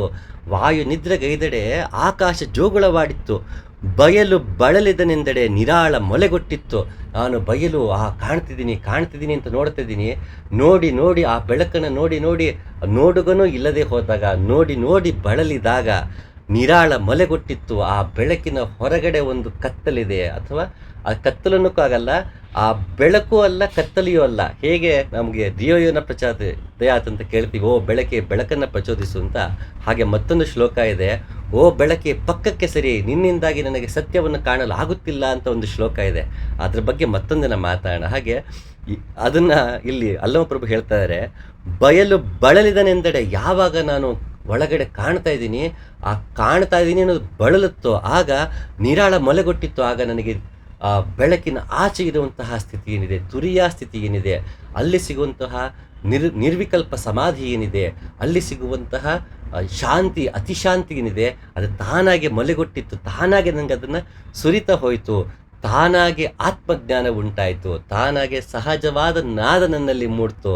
ತಾನಾಗೆ ಎಲ್ಲವೂ ಆಗ್ತಾ ಹೋಗುತ್ತೆ. ನಾನು ಬಯಲನ್ನು ನೋಡಿ ಬಳಲಿದಾಗ ತಾನಾಗಿ ನಿರಾಳವೆನ್ನುವುದು ಮೊಲೆಗೊಟ್ಟಿತ್ತು. ನಾನು ಪ್ರಾಣ ಮತ್ತು ಉದಾನದಲ್ಲೇ ಇದ್ದಾಗ, ಉಸಿರು ತಗೊಳ್ಳೋದು ಉಸಿರು ಬಿಡೋದ್ರಲ್ಲೇ ಇದ್ದಾಗ ನಮಗೆ ಆಕಾಶದಲ್ಲಿ ನಾದ ಕೇಳಿಸಲ್ಲ. ವ್ಯಾನದಲ್ಲಿ ಸ್ಥಿರನಾದಂದ್ರೆ ಏನೂ ಮಾಡೋ ಅವಶ್ಯಕತೆ ಇಲ್ಲ, ಅಲ್ಲಿ ಸುಮ್ಮನಿದ್ರಾಯ್ತು. ವ್ಯಾನದಲ್ಲಿ ಸುಷುಮ್ನದಲ್ಲಿ ಸುಮ್ಮನೆ ಅಲ್ಲೇ ನೆಲೆ ನಿಂತಾಗ ತಾನಾಗಿ ಆಕಾಶ ನಮಗೆ ಜೋಗುಳವಾಡುತ್ತೆ. ಆಕಾಶದಲ್ಲಿ ನಮಗೆ ನಾದ ಕೇಳಿಸುತ್ತೆ. ಆಕಾಶ ಒಡಗಿತ್ತು, ಜೋಗಳ ನಿಂದಿತ್ತು. ಓಂಕಾರದಲ್ಲಿ ಆ ಉ ಮ ನಾದ ಬಿಂದು ಕಲಾ ಶಾಂತಿ ಅತಿಶಾಂತಿ. ಇದರಲ್ಲಿ ನಾದ ಬಿಂದುವಿನ ಮುಂದಕ್ಕೆ ಶಬ್ದಗಳಿಲ್ಲ. ಅದು ಆ ಶಬ್ದಕ್ಕೂ ಮೀರಿದಂತಹ ಮೌನಾವಸ್ಥೆಯಲ್ಲಿ ನಮಗೆ ಸಿಗುವಂತಹ ಒಂದು ಸಮಾಧಿ. ಹಾಗೆ ಅಲ್ಲಿ ಆಕಾಶ ಜೋಗುಳವನ್ನು ನಿಲ್ಲಿಸುತ್ತೆ. ಅಲ್ಲಿ ಓಂಕಾರ ಆ ಮಾ ನಾದದಿಂದ ಮುಂದೆ ಹೋಗಿರ್ತೀವಿ, ಬಿಂದುವಿಂದ ಮುಂದೆ ಹೋಗಿರ್ತೀವಿ. ಆಗ ಅಲ್ಲಿ ಆಕಾಶ ಎನ್ನುವ ಭಾವವೂ ಇರೋದಿಲ್ಲ, ನಾದ ಮೊಳಗುತ್ತಿದೆ ಎನ್ನುವ ಭಾವವೂ ಇಲ್ಲ. ಯಾಕೆಂದರೆ ಹೇಗೆ ಬೆಳಕನ್ನು ನೋಡುವಾಗ ಅಲ್ಲಿ ಬೆಳಕೊಂದಿದೆ, ನೋಡುಗನೊಬ್ಬ ಇದ್ದಾನೆ ಅನ್ನೋದು ನೋಡುಗನು ಹೇಗೆ ಹೋಗಿ ಬರೀ ನೋಟವಷ್ಟೇ ಉಳಿಯುತ್ತದೆ, ಹಾಗೆ ನಾದ ಇದೆ, ನಾದಗೊಬ್ಬ ಕೇಳಿಸ್ಕೊಳ್ತಿದ್ದಾನೆ ಅನ್ನೋದೇನು ಭಾವ ಇರುತ್ತೆ. ಕೇಳುಗನೂ ಇಲ್ಲದೆ ಹೋದಾಗ ನಾದವಷ್ಟೇ ಉಳಿಯುತ್ತೆ. ಯಾವಾಗ ಆ ಓಂಕಾರವಷ್ಟೇ ಉಳಿಯುತ್ತಾರೆ, ಮತ್ತು ಆ ಓಮ ಬಿಂದುವಿಂದ ಮುಂದೆ ಹೋಗಿ ಕಲಾ ಶಾಂತಿ ಅತಿಶಾಂತಿಗೆ ಹೋದಾಗ ಅಲ್ಲಿ ನಾದವೂ ಇಲ್ಲ, ಶಬ್ದವೂ ಇಲ್ಲ, ಕೇಳಿಸೋದು ಇಲ್ಲ, ಕೇಳುಗನೂ ಇಲ್ಲ. ಅಂತಹ ಸ್ಥಿತಿಗೆ ಹೋಗುವಂಥದ್ದು ಅಂತ ಅಲ್ಲಮಪ್ರಭು ಎಷ್ಟು ಸೊಗಸಾಗಿ ಹೇಳ್ತಾರೆ ನೋಡಿ. ನೀರಲ್ಲಿ ಉಪ್ಪು ಹಾಕಿ ನೋಡು ನೀನು, ಉಪ್ಪು ಕರಗಿದಾಗ ಉಪ್ಪೆಂದು ಹೇಳುವೆ ಏನನ್ನು, ಕರಗಲಿ ಈ ಪರಿ ಅಸ್ತಿತ್ವ ಮಹಮ್ಮದ್, ದೇವರಲ್ಲಿ ದೇವರು ಸ್ವಯಂ ಕರಗಿದಾಗ ದೇವರೆಂದು ಹೇಳುವುದು ಯಾರನ್ನು. ಇದನ್ನು ರಚನೆ ಮಾಡಿದ್ದು ಖ್ವಾಜಾ ಬಂದೇ ನವಾಜ ಅಂತ. ಅಲ್ಲಮಪ್ರಭು ಅಷ್ಟೇ ನನಗೆ ಪ್ರೀತಿ ಖ್ವಾಜಾ ಬಂದೇ ನವಾಜ. ಉತ್ತರ ಕರ್ನಾಟಕದ ನಿಜವಾದ ಅದೃಷ್ಟ ಮಾಡಿದ್ದಾರೆ. ಶರೀಫಜ್ಜ, ಗರಗದ ಮಡಿವಾಳಪ್ಪ, ನವಲಗುಂದ ನಾಗಲಿಂಗಪ್ಪ, ಹೀಗೆ ಬಂದೇ ನವಾಜ, ಚಾಂಗ್ ಪೀರ, ಫಕೀರಪ್ಪ, ಹೀಗೆ ಹಲವಾರು ಜನ, ದಾವಲ್ ಮಲಿಕ್ ಆಗಿರ್ಬೋದು, ಹೀಗೆ ಹಲವಾರು ಸಾಧು ಸಂತರುಗಳು ಇದ್ದು ಹೋದಂಥ ಜಾಗ ಉತ್ತರ ಕರ್ನಾಟಕ. ಬಸವಣ್ಣ, ಪಂಪ, ಎಷ್ಟು ಜನ ಅಂತ ಹೇಳೋದು, ಎಲ್ಲ ಅದ್ಭುತವಾದಂಥ ಎಲ್ಲ ಸಾಧಕರು, ಸಿದ್ಧ ಪುರುಷರೆಲ್ಲ ಉತ್ತರ ಕರ್ನಾಟಕದ ಕೊಡುಗೆನಾಗಿದೆ. ಆ ಉತ್ತರ ಕರ್ನಾಟಕದಕ್ಕೆ ಸೇರಿದಂತಹ ವ್ಯಕ್ತಿ, ಅಂದರೆ ಇಂದಿನ ಉತ್ತರ ಕರ್ನಾಟಕಕ್ಕೆ ಸೇರಿದಂತಹ ವ್ಯಕ್ತಿ ಖ್ವಾಜಾ ಬಂದೇ ನವಾಜ, ಅದ್ಭುತ ಸೂಫಿ ಸಂತ. ಆತ ಎಷ್ಟು ಸೊಗಸಾಗಿ ಹೇಳಿದ ನೋಡಿ. ಇದೇ ಕಬೀರ್ ದಾಸದು ಸಾಲುಗಳ ಸಂಬಂಧಪಟ್ಟ ಹಾಗೆ ಈತನು ಹೇಳೋದ್ರಿಂದ ಮತ್ತಿದನ್ನು ವಿವರಣೆಗೆ ಹೋಗ್ತಿಲ್ಲ. ಬಂದೇ ನವಾಜನ ಒಂದು ಕೃತಿಯನ್ನು ಪರಿಚಯ ಮಾಡಿಕೊಡ್ಬೇಕು, ಒಂದಾದರೂ ಹೇಳಬೇಕಂತ ಇವತ್ತು ತುಂಬ ಮನಸ್ಸಾಗಿತ್ತು. ಹಾಗಾಗಿ ಇದನ್ನು ಆಯ್ಕೆ ಮಾಡಿದ್ದೀನಿ. ತುಂಬುತ್ತಿರೋ ಮಧುಬಟ್ಟಲನ್ನು ಗೆಳೆಯ ಕುಡಿಯುತ್ತಿರೋಣ, ಮುಂದೊಂದು ದಿನ ಶತ್ರು ಮಿತ್ರರಷ್ಟೇ ಅಲ್ಲ, ಪ್ರೇಯಸಿಯರು ಇಲ್ಲದಿರುವ ಆ ನೆಲದೊಳಗೆ ನಾವು ಮಲಗುವವರಿದ್ದೇವೆ. ಒಮ್ಮೆ ಕಳಚಿ ಬಿದ್ದ ಹೂ ಮತ್ತೆಂದೂ ಅರಳದು. ಆಗಲೇ ಓಶೋ ಮಾತು ಹೇಳ್ದಂಗೆ ಸಿಂಗ್, ಡ್ಯಾನ್ಸ್ ಆ್ಯಂಡ್ ರಿಜಾಯ್ಸ್ ಅಂತ, ನಾವು ಅಷ್ಟು ಲವಲವಿಕೆಯಿಂದ, ಅಷ್ಟು ಮೃದುವಾಗಿ, ಹಗುರವಾಗಿ ಇದನ್ನು ಅಧ್ಯಾತ್ಮವನ್ನು ಪ್ರವೇಶ ಮಾಡಬೇಕು, ಅಧ್ಯಾತ್ಮದಲ್ಲಿ ನಡೆಯಬೇಕು. ತುಂಬ ಹಗುರವಾಗಿ ನಡೀತಾ ಹೋಗಬೇಕಿಲ್ಲಿ, ಪ್ರೇಮಮಯವಾಗಿರಬೇಕು, ಜಾಯ್ಫುಲ್ ಆಗಿರಬೇಕು. ಆಗ ಮಾತ್ರ ನಾವು ಸತ್ಯಂ ಶಿವಂ ಸುಂದರವನ್ನು ಕಂಡುಕೊಳ್ಳೋಕ್ಕೆ ಸಾಧ್ಯ. ನಮ್ಮಲ್ಲೂ ಮತ್ತು ಎಲ್ಲರಲ್ಲೂ ಹಾಗೂ ಇಡೀ ಸೃಷ್ಟಿಯಲ್ಲೂ ಸತ್ಯಂ ಶಿವಂ ಸುಂದರವನ್ನು ಕಾಣ್ಕೊಳ್ಳೋಕ್ಕೆ ಸಾಧ್ಯ. ಎಷ್ಟು ಸೊಗಸಾಗಿ ಹೇಳ್ತು ನೋಡಿ. ನಿರಹಂ ಅಂತ ಒಂದು ಪುಸ್ತಕವನ್ನು ಪರಿಚಯ ಮಾಡಿಕೊಡುವಾಗ ಸೂಫಿ ಸಾಹಿತ್ಯದ ಒಳಾರ್ಥಗಳು, ಅವರ ದಾರ್ಶನಿಕತೆ ಹೇಗಿತ್ತು ಅನ್ನೋದ್ರ ಬಗ್ಗೆ, ಸೂಫಿ ಮಾರ್ಗದ ಒಂದು ಸೌಂದರ್ಯವನ್ನು, ಸೊಗಡನ್ನಲ್ಲಿ ಚರ್ಚೆ ಮಾಡಲಾಗಿದೆ. ನಾ ಪ್ರೇಮಿಯವ ಲೋಕವೆರಡನೊಂದೇ ಆಗಿ ಕಂಡವ, ಕರೆಯುವುದು ಪ್ರೇಮನನ್ನ ಅರಿತುಕೊಳ್ಳುವುದು ತನ್ನತ, ಮೊದಲ ಕೊನೆಯ ಹೊರ ಒಳ ಎಲ್ಲವೂ ಪ್ರೇಮ ಪ್ರೇಮ ಬರೀ ಪ್ರೇಮ, ಅದು ಪ್ರಾಣ ಅದೇ ಉಸಿರು ಉಸಿರಾಡು ಮನುಜ. ಜಲಾಲುದ್ದೀನ್ ರೂಮಿ ಭಕ್ತಿಯನ್ನು, ಮಾರ್ಗವನ್ನು ಪ್ರೇಮದ ರೀತಿಯಲ್ಲಿ, ಒಂದು ಲೀಲೆಯ ರೀತಿಯಲ್ಲಿ, ಒಂದು ಆಟದ ರೀತಿಯಲ್ಲಿ, ಎಲ್ಲವನ್ನೂ ಮಕ್ಕಳ ಆಟದಂತೆ ಅಷ್ಟು ಪ್ರೇಮದಿಂದ, ಪ್ರೀತಿಯಿಂದ, ಸರಳತೆಯಿಂದ, ಸಹಜತೆಯಲ್ಲಿ ಕಂಡಂತಹ ಅದ್ಭುತವಾದ ಸೂಫಿ ದಾರ್ಶನಿಕ. ಎಷ್ಟು ಚೆನ್ನಾಗಿ ಹೇಳ್ತೀವಿ, ಉಸಿರಾಡೋ ಮನುಜ ಅಂತ ಅಂದ್ಬಿಡ್ತಾನೆ ಕೊನೆಗೆ. ಯಾಕಂದರೆ ಎಲ್ಲವೂ ಕೊನೆಗೆ ಇದರಲ್ಲೇ ಪಡ್ಕೊಳ್ಳೋದ್ರಿಂದ ಒಂದು ಬದುಕು, ನಿಮ್ಮದೇ ಪ್ರೀತಿಯಿಂದ ಬದುಕು ಅನ್ನೋ ಒಂದು ಅರ್ಥವಾದರೆ, ಉಸಿರಾಡು ಮನುಜ, ನೀನು ಉಸಿರನ್ನೇ ಗಮನಿಸ್ತಾ ಅದರಲ್ಲಿ ಆಟವಾಡು. ಎಲ್ಲ ನೋಡಿ, ಗಮನಿಸ್ ನೋಡಿ, ಕೇಳುವುದು ಅಂತೀವಿ, ನೋಡುವುದು ಅಂತೀವಿ, ಅದೇ ಇದನ್ನು ಉಸಿರಾಟ ಅಂತೀವಿ. ಇದು ಆಟ. ನಾವು ಕನ್ನಡದಲ್ಲಿ ಎಷ್ಟು ಚೆನ್ನಾಗಿ ರಚನೆ ಆಗಿದೆ ನೋಡಿ. ಇದು ಉಸಿರಾಟ, ಇದು ನೋಟ, ಇದು ಯಾವುದಕ್ಕೂ ಆಟ ಇಲ್ಲ, ಇದಕ್ಕೆ ಉಸಿರಾಟ ಅಂತೀವಿ. ಯಾಕೆಂದ್ರೆ ಇದು ಆಟ ಆಡ್ತಾನೇ ಇರುತ್ತೆ, ಯಾವಾಗಲೂ ನಮ್ಮನ್ನು ಆಟ ಆಡಿಸ್ತಾ ಇರುತ್ತೆ, ಪ್ರತಿದಿನ ಆಟ ಆಡಿಸ್ತಾ ಇರುತ್ತೆ ನಮ್ಮನ್ನ.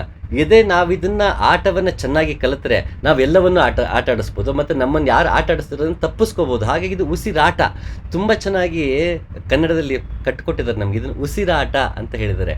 ಹಾಗೆ ಉಸಿರಾಡು ಮನುಜ, ಎಲ್ಲವೂ ಪ್ರೇಮವಾಗಿದೆ, ನಾವು ಪ್ರೇಮಮಯವಾಗ್ತಾ ಉಸಿರಾಡ್ತಾ ಜೀವನವನ್ನು ಜೀವಿಸ್ತಾ ಬಾಳು ಬಾಳದೆ ಬಿಡೋದು ಮಂಕುತಿಮ್ಮ ಅಂತ ಗುಂಡಪ್ಪ ಹೇಳಿದರೆ, ನಾನು ಏನು ಬೇಕು ಅನ್ನಲಿ ಬೇಡ ಅನ್ನಲಿ ಜೀವನ ಸಾಗತ್ತೆ.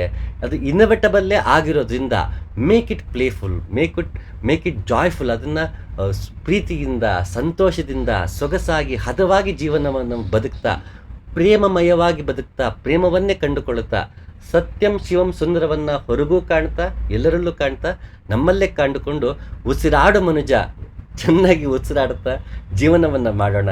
ಉಸಿರಲ್ಲಿ ಭಗವಂತನನ್ನು ಕಾಣೋಣ, ಉಸಿರಿನ ಮುಖಾಂತರ ಪ್ರೇಮ ಸತ್ಯಂ ಶಿವಂ ಸುಂದರವನ್ನು ಕಾಣೋಣ ಅನ್ನೋದೇ ಇದು ಒಂದು ಭಾವ. ಹಾಗೆ ನಾವು ಯಾವಾಗ ಆ ರೀತಿಯಲ್ಲಿ ಭಗವಂತನ ನಾಮಸ್ಮರಣೆ ಮಾಡ್ತೀವಿ, ಬ್ರಹ್ಮಚೈತನ್ಯರು ನೀಡಿರುವಂತಹ ರಾಮನಾಮವನ್ನು ತಗೊಳ್ತೀವಿ, ದುಃಖದ ಕಾರಣವನ್ನು ನಿರ್ಮೂಲನೆ ಮಾಡಿಕೊಂಡು ಸತ್ಯ ಚಿತ್ತ ಆನಂದದಲ್ಲಿ ಇರ್ತಾ, ಚಿತ್ತ ವೃತ್ತಿಯಿಂದ ದೂರವಾಗಿ ನನ್ನಲ್ಲೇ ತಲ್ಲೀನನಾಗಿ ನನ್ನಲ್ಲೇ ನೆಲೆಗೊಂಡಾಗ ನಾವೇ ಜ್ಞಾನವಾಗ್ತೀವಿ. ಆಗ ತಾನಾಗೆ ಆತ್ಮಜ್ಞಾನ ನಮ್ಮಲ್ಲಿ ಮೂಡುತ್ತೆ. ಅದು ಲವಲವಿಕೆಯಿಂದ ಇದೆ, ಅದು ಪ್ರೇಮದಿಂದ ಇದೆ. ಮತ್ತೆ ಹೇಳ್ತೀನಿ, ಅದು ಸತ್ಯಂ ಶಿವಂ ಸುಂದರವಾಗಿದೆ. ಕಾರ್ಯಕಾರಣ ಬಳಿದು ಎಚ್ಚರವ ಕಳೆದು ಏಕಾಂಗಿ, ಶೂನ್ಯದ ಬಯಲು ದಾಟಿ ಬಂದೆ, ನನ್ನ ಹುಟ್ಟಿನ ಗುಟ್ಟು ಎಡತಾಕಿದ ಗಳಿಗೆ ಕೆಸರಲ್ಲಿ ಕಮಲವಾಗಿ ಅರಳಿಕೊಂಡೆ. ನಮ್ಮಲ್ಲಿ ಅಕ್ಕ ಮಹಾದೇವಿ ಇದ್ದ ಹಾಗೆ ಕಾಶ್ಮೀರದಲ್ಲಿ ಲಲ್ಲೇಶ್ವರಿ ಅಂತ ನೀವು ಗೂಗಲ್ ಮಾಡಿ ನೋಡಿದ್ರೆ ಎಷ್ಟೋ ಕಡೆ ಅಕ್ಕ ಮಹಾದೇವಿ ಚಿತ್ರಣವನ್ನು ನಾವೇನು ಕೊಡ್ತೀವಿ, ಹೀಗೆ ಇಷ್ಟಲಿಂಗವನ್ನು ಇಟ್ಟು ಕೂತಿರೋ ಹಾಗೆಲ್ಲ ಮಾಡ್ತೀವಿ. ಸೇಮ್ ಪಿಕ್ಚರ್ನೇ ಅವರು ಲಲ್ಲೇಶ್ವರಿಗೆ ಬಳಸ್ತಾರೆ. ಅಂದರೆ ಅಲ್ಲಿ ಕಾಪಿರೈಟ್ ಇಶ್ಯೂ ಇಲ್ಲ. ಅಲ್ಲಿ ಅಕ್ಕ ಮಹಾದೇವಿ ಲಲ್ಲೇಶ್ವರಿ ಇಬ್ಬರು ಒಂದೇ ಹಂತವನ್ನು ತಲುಪಿದವರು. ಇಬ್ಬರು ಒಂದೇ ರೀತಿಯ ನಡಿಗೆ, ಒಂದೇ ರೀತಿಯ ಮಾರ್ಗ, ಒಂದೇ ರೀತಿಯ ಸ್ಥಿತಿ ಮತ್ತು ಒಂದೇ ರೀತಿಯ ಅಭಿವ್ಯಕ್ತಿತ್ವ ಆಗಿರೋದ್ರಿಂದ ಲಲ್ಲೇಶ್ವರಿ ಕೆಲವೊಮ್ಮೆ ಅಕ್ಕ ಮಹಾದೇವಿ ಫೋಟೋ ಕೂಡ ಅಲ್ಲಿ ಬಳಸಲಾಗತ್ತೆ. ಅಷ್ಟು ಅದ್ಭುತವಾದಂತಹ ಮಹಿಳೆ ಸಾಧಕಿ ಲಲ್ಲೇಶ್ವರಿ. ಕಾಶ್ಮೀರದಲ್ಲಿ ಇವತ್ತು ಲಲ್ಲೇಶ್ವರಿ ಮಾರ್ಗ ಇದೆ, ತುಂಬ ಚೆನ್ನಾಗಿದೆ. ಅದನ್ನು ಆ ಮಾರ್ಗದಲ್ಲಿ ನಡೆದು ಲಲ್ಲೇಶ್ವರಿಯ ಸ್ಥಿತಿಯನ್ನು ಪಡೆಯೋದೇ ಒಂದು ಮಹದಾನಂದ. ಈಕೆ ಕೂಡ ತಾನು ಯಾಕೆ ಹುಟ್ಟು ಬಂದೆ, ಹುಟ್ಟಿಗೆ ಕಾರಣ ಏನಾಯಿತು, ನನ್ನ ಕರ್ಮಗಳು, ಫಲಗಳು, ಪುಣ್ಯಗಳು, ಅಜ್ಞಾನ, ಇಂಥವೆಲ್ಲ ಏನೇನೆಲ್ಲ ಕಾರಣ ಆಯಿತು ಹುಟ್ಟಿಗೆ. ಸೊ ಮತ್ತೆ ಹುಟ್ಟು ಬರ್ದಿರೋ ಹಾಗೆ ಅವನ್ನೆಲ್ಲ ಹೇಗೆ ಕಳ್ಕೋಬೇಕು ಅಂತ ಅವೆಲ್ಲ ಕಳ್ಕೊಂಡಂತಹ ಗಳಿಗೆ ಏನಿದೆ, ನಾನು ಮತ್ತೆ ಹುಟ್ಟು ಬರೋದಕ್ಕೆ ಏನೇನು ಕಾರಣಗಳಿತ್ತು ಅವೆಲ್ಲ ಕಳ್ಕೊಂಡಂಥ ಗಳಿಗೆ ಏನಿದೆ, ಆ ಗಳಿಗೆಯಲ್ಲಿ ಕೆಸರಿಂದ ಕಮಲವಾಗಿ ಅರಳಿದೆ ಅಂತ ಕಾವ್ಯಾತ್ಮಕವಾಗಿ ಇಲ್ಲಿ ಹೇಳ್ತಾರೆ ಲಲ್ಲೇಶ್ವರಿ. ಸೊ ಅಲ್ಲಿ ಕೆಸರಲ್ಲಿ ಕಮಲ, ಅದೆಲ್ಲ ಆ ಉಪಮಾನಗಳು, ಅದು ಹೇಳುವಂತಹ ಬಗೆ ಎಷ್ಟು ಸೊಗಸಾಗಿರುತ್ತೆ. ಯಾಕೆಂದರೆ ಆ ಅನುಭವ ಕೂಡ ಅಷ್ಟು ಸೊಗಸಾಗಿದೆ, ಅಷ್ಟು ನವಿರಾಗಿದೆ.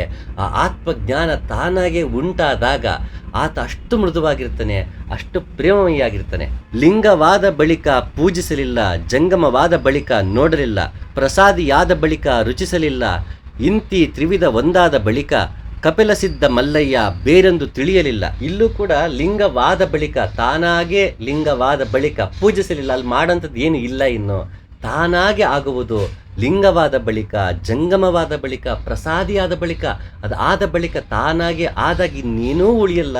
ಈ ತ್ರಿವಿಧವಾದಂಥದ್ದು ಈ ತ್ರಿವಿಧ ಒಂದಾದ ಬಳಿಕ ಬೇರೊಂದು ತಿಳಿಯಲಿಲ್ಲ, ಮತ್ತಿನ್ನೇನು ಸಾಧ್ಯ. ಯಾಕಂದರೆ ನಾನು ಜ್ಞಾನ ಸ್ವರೂಪವೇ ಆಗಿದ್ದೇನೆ, ನಾನೇ ಜ್ಞಾನವಾಗಿದ್ದೇನೆ. ಆತ್ಮಜ್ಞಾನ ತಾನಾಗೆ ಉಂಟಾದಾಗಂತಹ ಸ್ಥಿತಿ ಹೀಗಿರುತ್ತೆ. ಯಾಕೆ ಇದನ್ನು ಪದೇ ಪದೇ ಹೇಳ್ತೀನಿ ಅಂದರೆ, ಆತ್ಮಜ್ಞಾನ ಎನ್ನುವುದು ಅದು ಯಾವ ರೀತಿ ಘನವಾದದ್ದು, ಮತ್ತೊಂದು ಮಹತ್ತರವಾದಂಥ ನಾವು ತಲೆಗೆ ಹಾಕ್ಕೊಂಡಾಗ ಅದು ಪಡೆಯೋದಕ್ಕೆ ಕಷ್ಟ. ಮಗದೊಂದು ಅದೊಂದು ಸೀರಿಯಸ್ ಆ್ಯಕ್ಟ್ ಮಾಡ್ಕೊಂಡ್ಬಿಡ್ತೀವಿ. ಸ್ಪಿರಿಚುಯಾಲಿಟೀಸ್ ಸೀರಿಯಸ್ ಅಫೇರ್ ಆಗಿಬಿಡುತ್ತೆ. It is not a serious affair. ಅದೊಂದು ಲೀಲೆ, ಅದೊಂದು ಮಕ್ಕಳ ಆಟ, ಅದೊಂದು ಪ್ರೇಮ. ಹಾಗೆ ಅಂತಹ ಸ್ಥಿತಿಯನ್ನು ತಲುಪದಂಥ ಎಲ್ಲ ವ್ಯಕ್ತಿಗಳು ಯಾಕಂಥದ್ದನ್ನೇ ಆ ಸ್ಥಿತಿಯನ್ನು ಪಡೆದ ಸ್ಥಿತಿಯನ್ನೇ ಹೇಳುವಂತಹ ವಚನಗಳಿಂದ ಆದಷ್ಟು ಇಲ್ಲಿ ಆಯ್ಕೆ ಮಾಡ್ಕೊಳ್ಳೋಕೆ ಪ್ರಯತ್ನ ಪಟ್ಟಿದ್ದೀನಿ. ಲಿಂಗವಾದ ಬಳಿಕ ಅಲ್ಲಿ ತಾನೇ ಆಗಿದ್ದಾನೆ, ಆತ್ಮಜ್ಞಾನ ಉಂಟಾಗಿದೆ, ಜ್ಞಾನ ಉಂಟಾಗಿದೆ, ಭಗವಂತನ ನಾಮಸ್ಮರಣೆ ನಡೆದಿದೆ ಅಲ್ಲಿ. ಆಗ ತಾನಾಗಿ ಎಲ್ಲವೂ ಆದಾಗ ಅಲ್ಲಿ ಇನ್ನೇನೂ ಉಳಿಯಲ್ಲ ಅಂತ ಇಲ್ಲಿ ಕಪಿಲ ಸಿದ್ಧ ಕೂಡ ಅದನ್ನೇ ಹೇಳ್ತಾ ಇರೋದು. ಕರ್ಪೂರದ ಗಿರಿಯ ಉರಿ ಹಿಡಿದಡೆ ಇದ್ದಲುಂಟೆ, ಮಂಜಿನ ಶಿವಾಲಯಕ್ಕೆ ಬಿಸಿಲ ಕಳಸ ಉಂಟೆ, ಕೆಂಡದ ಗಿರಿಯ ನರಗಿನ ಬಾಣದ ಲೆಚ್ಚಡೆ ಮರಳಿ ಬಾಣವ ನರಸಲುಂಟೆ, ಗುಹೇಶ್ವರನೆಂಬ ಲಿಂಗವ ನರಿದು ಮರಳಿ ನೆನೆಯಲುಂಟೆ. ಒಂದು ದೊಡ್ಡ ಬೆಟ್ಟದಷ್ಟು ಕರ್ಪೂರ ಇಟ್ಬಿಟ್ಟು ಅದನ್ನು ಹಚ್ಚಿದ್ರೆ ಅಲ್ಲಿ ಮತ್ತೆ ನಿಮ್ಗೇನಾದ್ರು ಉಳಿಯುತ್ತಾ, ಆ್ಯಶ್ ಉಳಿಯುತ್ತಾ, ಬೂದಿ ಉಳಿಯುತ್ತಾ ಅಂತ ಕೇಳ್ತಿದ್ದಾರೆ. ಅದು ಎಂಥ ದೊಡ್ಡ ಪರ್ವತವಾಗಿರ್ಬೋದು ಕರ್ಪೂರ, ಅದು ತಾನು ಲೀನವಾಗಿಬಿಡುತ್ತೆ. ಯಾವಾಗ ಅದನ್ನು ಹತ್ತಿಸ್ತೀವಿ ಲೀನವಾಗಿಬಿಡುತ್ತೆ. ಯಾವ ಅವಶೇಷವನ್ನು ಉಳಿಸದೆ ಅದು ನಿರ್ವಾಣವಾಗುತ್ತೆ, ಬಯಲಲ್ಲಿ ನಿರ್ಬಯಲಾಗುತ್ತೆ, ಅದು ಕೈವಲ್ಲವನ್ನು ಪಡೆಯುತ್ತೆ. ಅದು ನೀರಲ್ಲಿ ಉಪ್ಪು ಕರಗಿದ ಹಾಗೆ ಕರಗಿ ಹೋಗುತ್ತೆ. ಆ ರೀತಿ ಅದು ಎಷ್ಟು ದೊಡ್ಡ ಬೆಟ್ಟದಷ್ಟು ಕರ್ಪೂರ ಹಾಕಿದ್ರೂ ಅದು ಹಾಗೆ ಆಗೋದು ಅಂತ ಅಲ್ಲಮಪ್ರಭು ಹೇಳ್ತಾರೆ. ಅಂಥ ಸ್ಥಿತಿಯನ್ನು ತಲುಪಿದಾಗ ಯಾವ ನಾವು ಬಾಣವನ್ನು ಬಿಡ್ತೀವಿ ಮತ್ತೆ ಅದನ್ನು ಹುಡ್ಕೋದಕ್ಕಾಗತ್ತೆ. ಅದು ಹೊರಟಾಯಿತು, ಅದು ಗುರಿಯನ್ನು ತಲುಪೋದಕ್ಕೆ ಮುಂದಾಗಿದೆ, ಮುಂದೆ ಹೋಗಿ ಗುರಿಯನ್ನು ತಲುಪಿಬಿಡುತ್ತೆ. ಆ ರೀತಿ ನಾವು ಮನಸ್ಸನ್ನು, ಆತ್ಮವನ್ನು ಜ್ಞಾನದ ಕಡೆಗೆ ತಿರುಗಿಸಿದಾಗ, ಭಗವಂತ ನಾಮ ಸ್ಮರಣೆ ಮಾಡ್ತಾ ಜ್ಞಾನವು ಉಂಟಾದಾಗ, ತಾನಾಗೆ ಆತ್ಮಜ್ಞಾನ ಉಂಟಾದಾಗ ನಾವೇ ಜ್ಞಾನವಾಗಿಬಿಡ್ತೀವಿ. ಆಗ ಬಿಟ್ಟ ಬಾಣ ಗುರಿ ತಲುಪಿದಾಗ ಗುರಿ ಮತ್ತು ಬಾಣ ಒಂದೇ ಆಗಿಬಿಟ್ಟಿರುತ್ತೆ. ಅಲ್ಲಿ ಹುಡುಕೋದಕ್ಕೆ ಸಾಧ್ಯ ಇಲ್ಲ, ಮತ್ತೆ ಪಡೆಯೋದಕ್ಕೆ ಸಾಧ್ಯ ಇಲ್ಲ. ಯಾವಾಗ ನನ್ನಲ್ಲೇ ಗುಹೇಶ್ವರ ನೆಲೆ ನಿಲ್ತಾನೆ. ಗುಹೇಶ್ವರ ಅನ್ನೋ ಪದ ತುಂಬ ಅದ್ಭುತವಾಗಿದೆ. ಒಂದಿನ ಈ ಗುಹೆ ಅಂದರೆ ಏನು, ಈಶ್ವರ ಅಂದ್ರೇನು, ಗುಹೆಯಲ್ಲೇ ಈಶ್ವರ ಯಾಕೆ, ಅಲ್ಲಮಪ್ರಭು ಇದನ್ನೇ ಯಾಕೆ ತಮ್ಮ ಕಾವ್ಯನಾಮವಾಗಿ ಬಳಸಿದ್ರು, ಗುಹೇಶ್ವರದ ಮಹತ್ವವೇನು, ಅಲ್ಲಮಪ್ರಭುವಿನ ಸಾಧನೆಗೂ ಗುಹೇಶ್ವರನ ಪದಕ್ಕೂ ಏನು ಸಂಬಂಧ ಅಂತ ಇನ್ನೊಂದಿನ ಮಾತಾಡೋಣ. ಸೊ ಅಂತಹ ಸ್ಥಿತಿಯಲ್ಲಿ ಗುಹೇಶ್ವರನೆಂಬ ಲಿಂಗವ ನರಿದು ಮರಳಿ ನೆನೆಯಲುಂಟೆ. ಯಾವಾಗ ನಮಗೆ ಗುಹೇಶ್ವರ ಯಾರು ಅಂತ ಅರಿವಿಗೆ ಬರುತ್ತೋ ಇನ್ನೊನ್ನ ನೆನಪಿಸ್ಕೊಳ್ಳೋಕೆ ಸಾಧ್ಯ ಇಲ್ಲ ಅಂತಾರೆ. ಯಾಕೆ ಅಂದರೆ ಅವನ್ನ ಮರೆಯೋದಕ್ಕೆ ಸಾಧ್ಯ ಇಲ್ಲ. ಇನ್ನು ಯಾರಲ್ಲಿ ನಾವೇ ಕರಗಿ ಹೋಗಿದ್ದೇವೋ, ಅವನಲ್ಲೇ ನೆಲೆಸಿದ್ದೇವೋ, ಅವನನ್ನು ಮರೆಯೋಕ್ಕೆ ಸಾಧ್ಯ ಇಲ್ಲದೆ ಇರುವುದರಿಂದ ಇನ್ನು ನೆನೆಯೋದಕ್ಕೂ ಸಾಧ್ಯ ಇಲ್ಲ. ಅಲ್ಲಿ ನಾವು ಪದೇ ಪದೇ ಗುರುಮಂತ್ರ ಹೇಳ್ಕೊಳ್ಳೋ ಅವಶ್ಯಕತೆ ಇಲ್ಲ. ಮತ್ತೆ ನೆನ್ಕೊಂಡು ನಾವು ಗುರುಮಂತ್ರ ಹೇಳಬೇಕು ಅನ್ನೋ ಅವಶ್ಯಕತೆ ಇಲ್ಲ. ಯಾಕೆಂದರೆ ಉಸಿರಾಡು ಮನುಜ, ಉಸಿರಾಡಿ ಆಡಿ ಅಲ್ಲಿ ನಾನು ವಾಯು ನಿಂತು ಆಕಾಶದಲ್ಲಿ ತಾನಾಗೆ ಜೋಗಳ ಆಡಿದೆ, ಅದು ಕೂಡ ನಿಂತಿರೋದ್ರಿಂದ, ಅವನಲ್ಲೇ ಲೀನವಾಗಿರುವುದರಿಂದ, ಅವನನ್ನು ಮರೆಯೋ ಸಾಧ್ಯತೆ ಇಲ್ಲದೆ ಇರುವುದರಿಂದ ನೆನೆಯುವ ಸಾಧ್ಯತೆಯೂ ಅವಶ್ಯಕತೆಯೇ ಇಲ್ಲ ಅಂತ ಅಲ್ಲಮಪ್ರಭು ಹೇಳ್ತಿದ್ದಾರೆ. ಆ ಜ್ಞಾನ ತಾನಾಗೆ ಉಂಟಾಗಿ ನಾವೇ ಜ್ಞಾನವಾಗಿ, ಆತ್ಮಜ್ಞಾನವು ತಾನಾಗೆ ನಮ್ಮಲ್ಲಿ ಅರಳಿದಾಗ ಆಗುವಂತಹ ಸ್ಥಿತಿ ಈ ರೀತಿ ಇರುತ್ತೆ. ಒಡಲೊಳಗಿದ್ದು ಒಡಲಿಂಗಾಧಾರವಾಗಿ ಒಡಲ ಸೋಂಕದೆ ಒಡಲ ಬೆಳಗುವ ಪರಿಯ ನೋಡ, ಬೆಳಗಿಂಗಿ ಬೆಳಗಾಗಿ ಬೆಳಗುವ ಪರಿಯ ನೋಡ, ಪರಮ ಚೈತನ್ಯ ನಿರಾಳ ಗುಹೇಶ್ವರ ಲಿಂಗವ ನೋಡ. ಇದಕ್ಕೆ ತುಂಬ ಚೆನ್ನಾಗಿದೆ. ಮರದೊಳಗಣ ಮಂದಾಗ್ನಿಯ ಉರಿಯದಂತಿರಿಸಿದೆ, ನೊರೆವಾಲೊಳಗೆ ತುಪ್ಪವ ಕಂಪಿಲದಂತಿರಿಸಿದೆ, ಶರೀರದೊಳಗೆ ಆತ್ಮನನ್ನು ಯಾರು ಕಾಣದಂತಿರಿಸಿದೆ, ನೀ ಬೆರೆಸಿದ ಭೇದಕ್ಕೆ ಬೆರಗಾದನಯ್ಯ ರಾಮನಾಥ ಅಂತ ಒಂದು ವಚನ ಇದೆ. ಹಾಗೆ ನನ್ನಲ್ಲೇ ಬೆಳಕಿದೆ, ಅದೆಲ್ಲೂ ಹೊರಹೊಮ್ತಾನೆ ಇಲ್ಲ, ನನಗದು ತಾಕ್ತನೂ ಇಲ್ಲ. ಒಡಲೊಳಗಿದ್ದು ಒಡಲಿಂಗಾಧಾರವಾಗಿ ಒಡಲ ಸೋಂಕದೆ, ಇದರಲ್ಲೇ ಆಧಾರವಾಗಿ ನಿಂತಿದೆ ಆ ಜ್ಯೋತಿ ಏನಿದೆ, ಪರಮ ಜ್ಯೋತಿ ಏನಿದೆ, ಧಿಯೋಯೋನ ಪ್ರಚೋದಯ ತಂದಾಗ ಮೂಡಿದ ಬೆಳಕೇನಿದೆ ನನ್ನೊಳಗೆ ಇದೆ. ಆದರೆ ಒಡಲಿಗೆ ಸೋಂಕದೆ, ಅದು ನಮಗೆ ಈ ದೇಹದಲ್ಲಿ ಅದು ತಿಳಿಯೋಕ್ಕೂ ಮುಂಚೆ ಅದು ನಮಗೆ ಅನುಭವಕ್ಕೆ ಬಂದಿಲ್ಲ. ಅದು ನಮ್ಗೆ ಯಾರೂ ಕಣ್ಣಿಗೆ ಕಾಣಿಸಿಲ್ಲ, ಕಿವಿಗೆ ಕೇಳಿಸಿಲ್ಲ, ಯಾರೂ ಅದನ್ನು ನೋಡಿಲ್ಲ. ನನ್ನೊಳಗೆ ಅಷ್ಟು ಪ್ರಕಾಶಮಾನವಾದಂತಹ ಜ್ಯೋತಿ ಇದೆ, ಆದರೆ ಹೊರಗಿನ ಕಣ್ಣಿಗೆ ಕಾಣಿಸಿಲ್ಲ, ಸಾಮಾನ್ಯ ಅನುಭವಗಳು ದಕ್ಕಿಲ್ಲ. ಹಾಗೆ ಒಡಲಿಗೆ ಸೋಂಕದೆ. ಒಡಲ ಬೆಳಗುವ ಪರಿಯ ನೋಡ, ಅದು ಹಂಗಿದ್ರೂ ಒಳಗೆ ಬೆಳಗ್ತಾ ಇದೆ. ಇಷ್ಟು ದಿನ ನನ್ನೊಳಗೆ ಅಂತ ಪರಮ ಜ್ಯೋತಿ ಇದೆ, ಅದು ಒಡಲಿಗೆ ಸೋಂಕಿಲ್ಲ, ಆದರೂ ಒಳಗೆ ಆಧಾರವಾಗಿ ನಿಂತಿದೆ. ಅದು ಒಳಗಡೆ ನೀನು ನೋಡಪ್ಪ ಹೇಗಿದೆ, ಎಷ್ಟು ಅದ್ಭುತವಾಗಿದೆ ಅಂತ ತಾವೇ ಜ್ಞಾನವಾಗಿ ಆತ್ಮಜ್ಞಾನ ತಾನಾಗೆ ಉಂಟಾದಾಗ ಈ ಬೆಳಗಿನಲ್ಲಿ ಸತ್ಯಂ ಶಿವಂ ಸುಂದರವಾಗಿ ಕಾವ್ಯಾತ್ಮಕವಾಗಿ ಅದು ಅಭಿವ್ಯಕ್ತಿತ್ವಾಗ್ತಾ ಹೋಗುತ್ತೆ.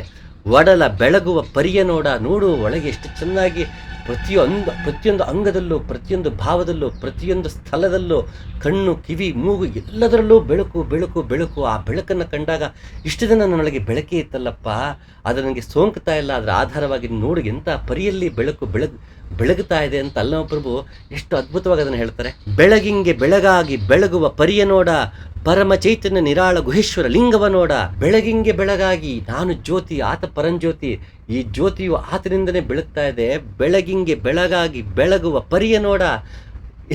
ಇಂಥ ಅದ್ಭುತವಾದ ಕಾವ್ಯಾತ್ಮಕವಾದ ಅಭಿವ್ಯಕ್ತಿತ್ವ ನೋಡಿ. ಆ ಬೆಳಕಲ್ಲಿದೆ, ಧಿಯೋಯೋನ ಪ್ರಚೋದಯಾತ್ ಅಂತಾಯಿತು, ಬೆಳಕು ಕಾಣ್ತಾ ಇದೆ.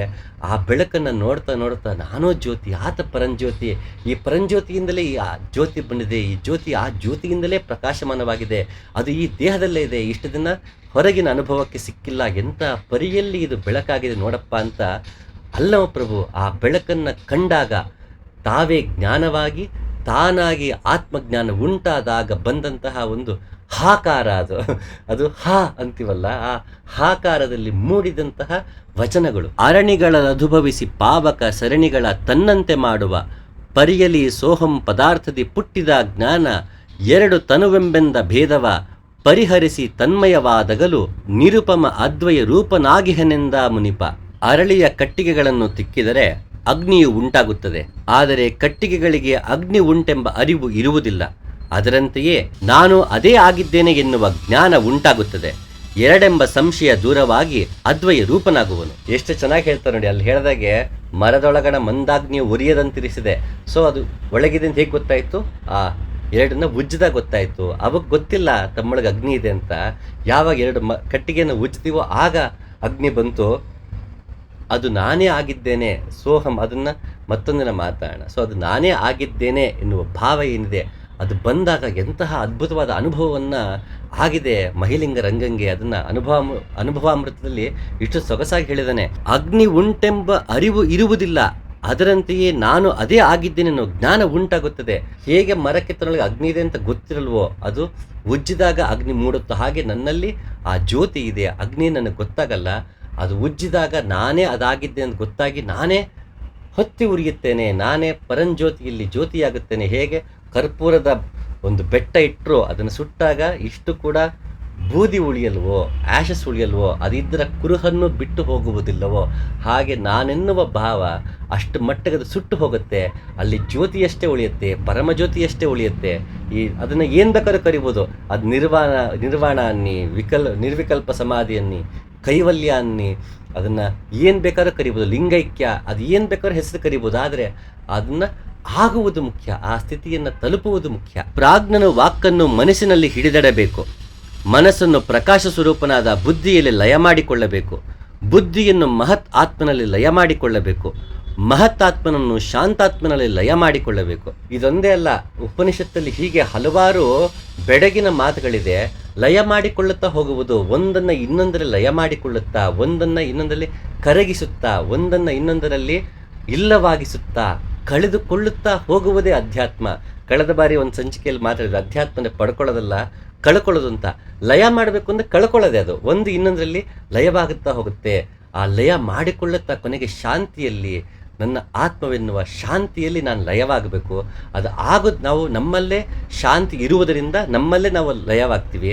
ಆ ಶಾಂತಿಯ ಅನುಭವ ನಮ್ಗೆ ಈಗ ಇಲ್ಲದೇ ಇದ್ದರೂ ನನ್ನಲ್ಲಿ ಶಾಂತಿ ಇದೆಯಾ, ಹಾಗಾದರೆ ಅದನ್ನು ಪಡ್ಕೊಳ್ಳೋದು ಹೇಗೆ, ನಾನು ಶಾಂತವಾಗಿರೋದು ಹೇಗೆ ಅಂತ ಪ್ರತಿ ಉಸಿರಾಡು ಮನುಜ ನಾವು ಉಸಿರಾಡ್ತಾ ಜೀವನವನ್ನು ಮಾಡ್ತಾ ಆ ಶಾಂತಿ ಅಂಥ ಒಂದು ಶಾಂತಿ ಇದೆಯಲ್ಲ, ಅದನ್ನು ಪಡೆಯೋದು ಹೇಗೆ, ಆ ಶಾಂತಿ ನಾವು ಹೇಗೆ ನಾವೇ ಆ ಶಾಂತಿ ಆಗುವುದು, ನಮ್ಮನ್ನು ನಾವು ಲಯ ಮಾಡ್ಕೊಳ್ಳೋದು ಹೇಗೆ ಅಂತ ಕಂಡುಕೊಳ್ತಾ ಹೋಗೋದೇ ಅಧ್ಯಾತ್ಮ.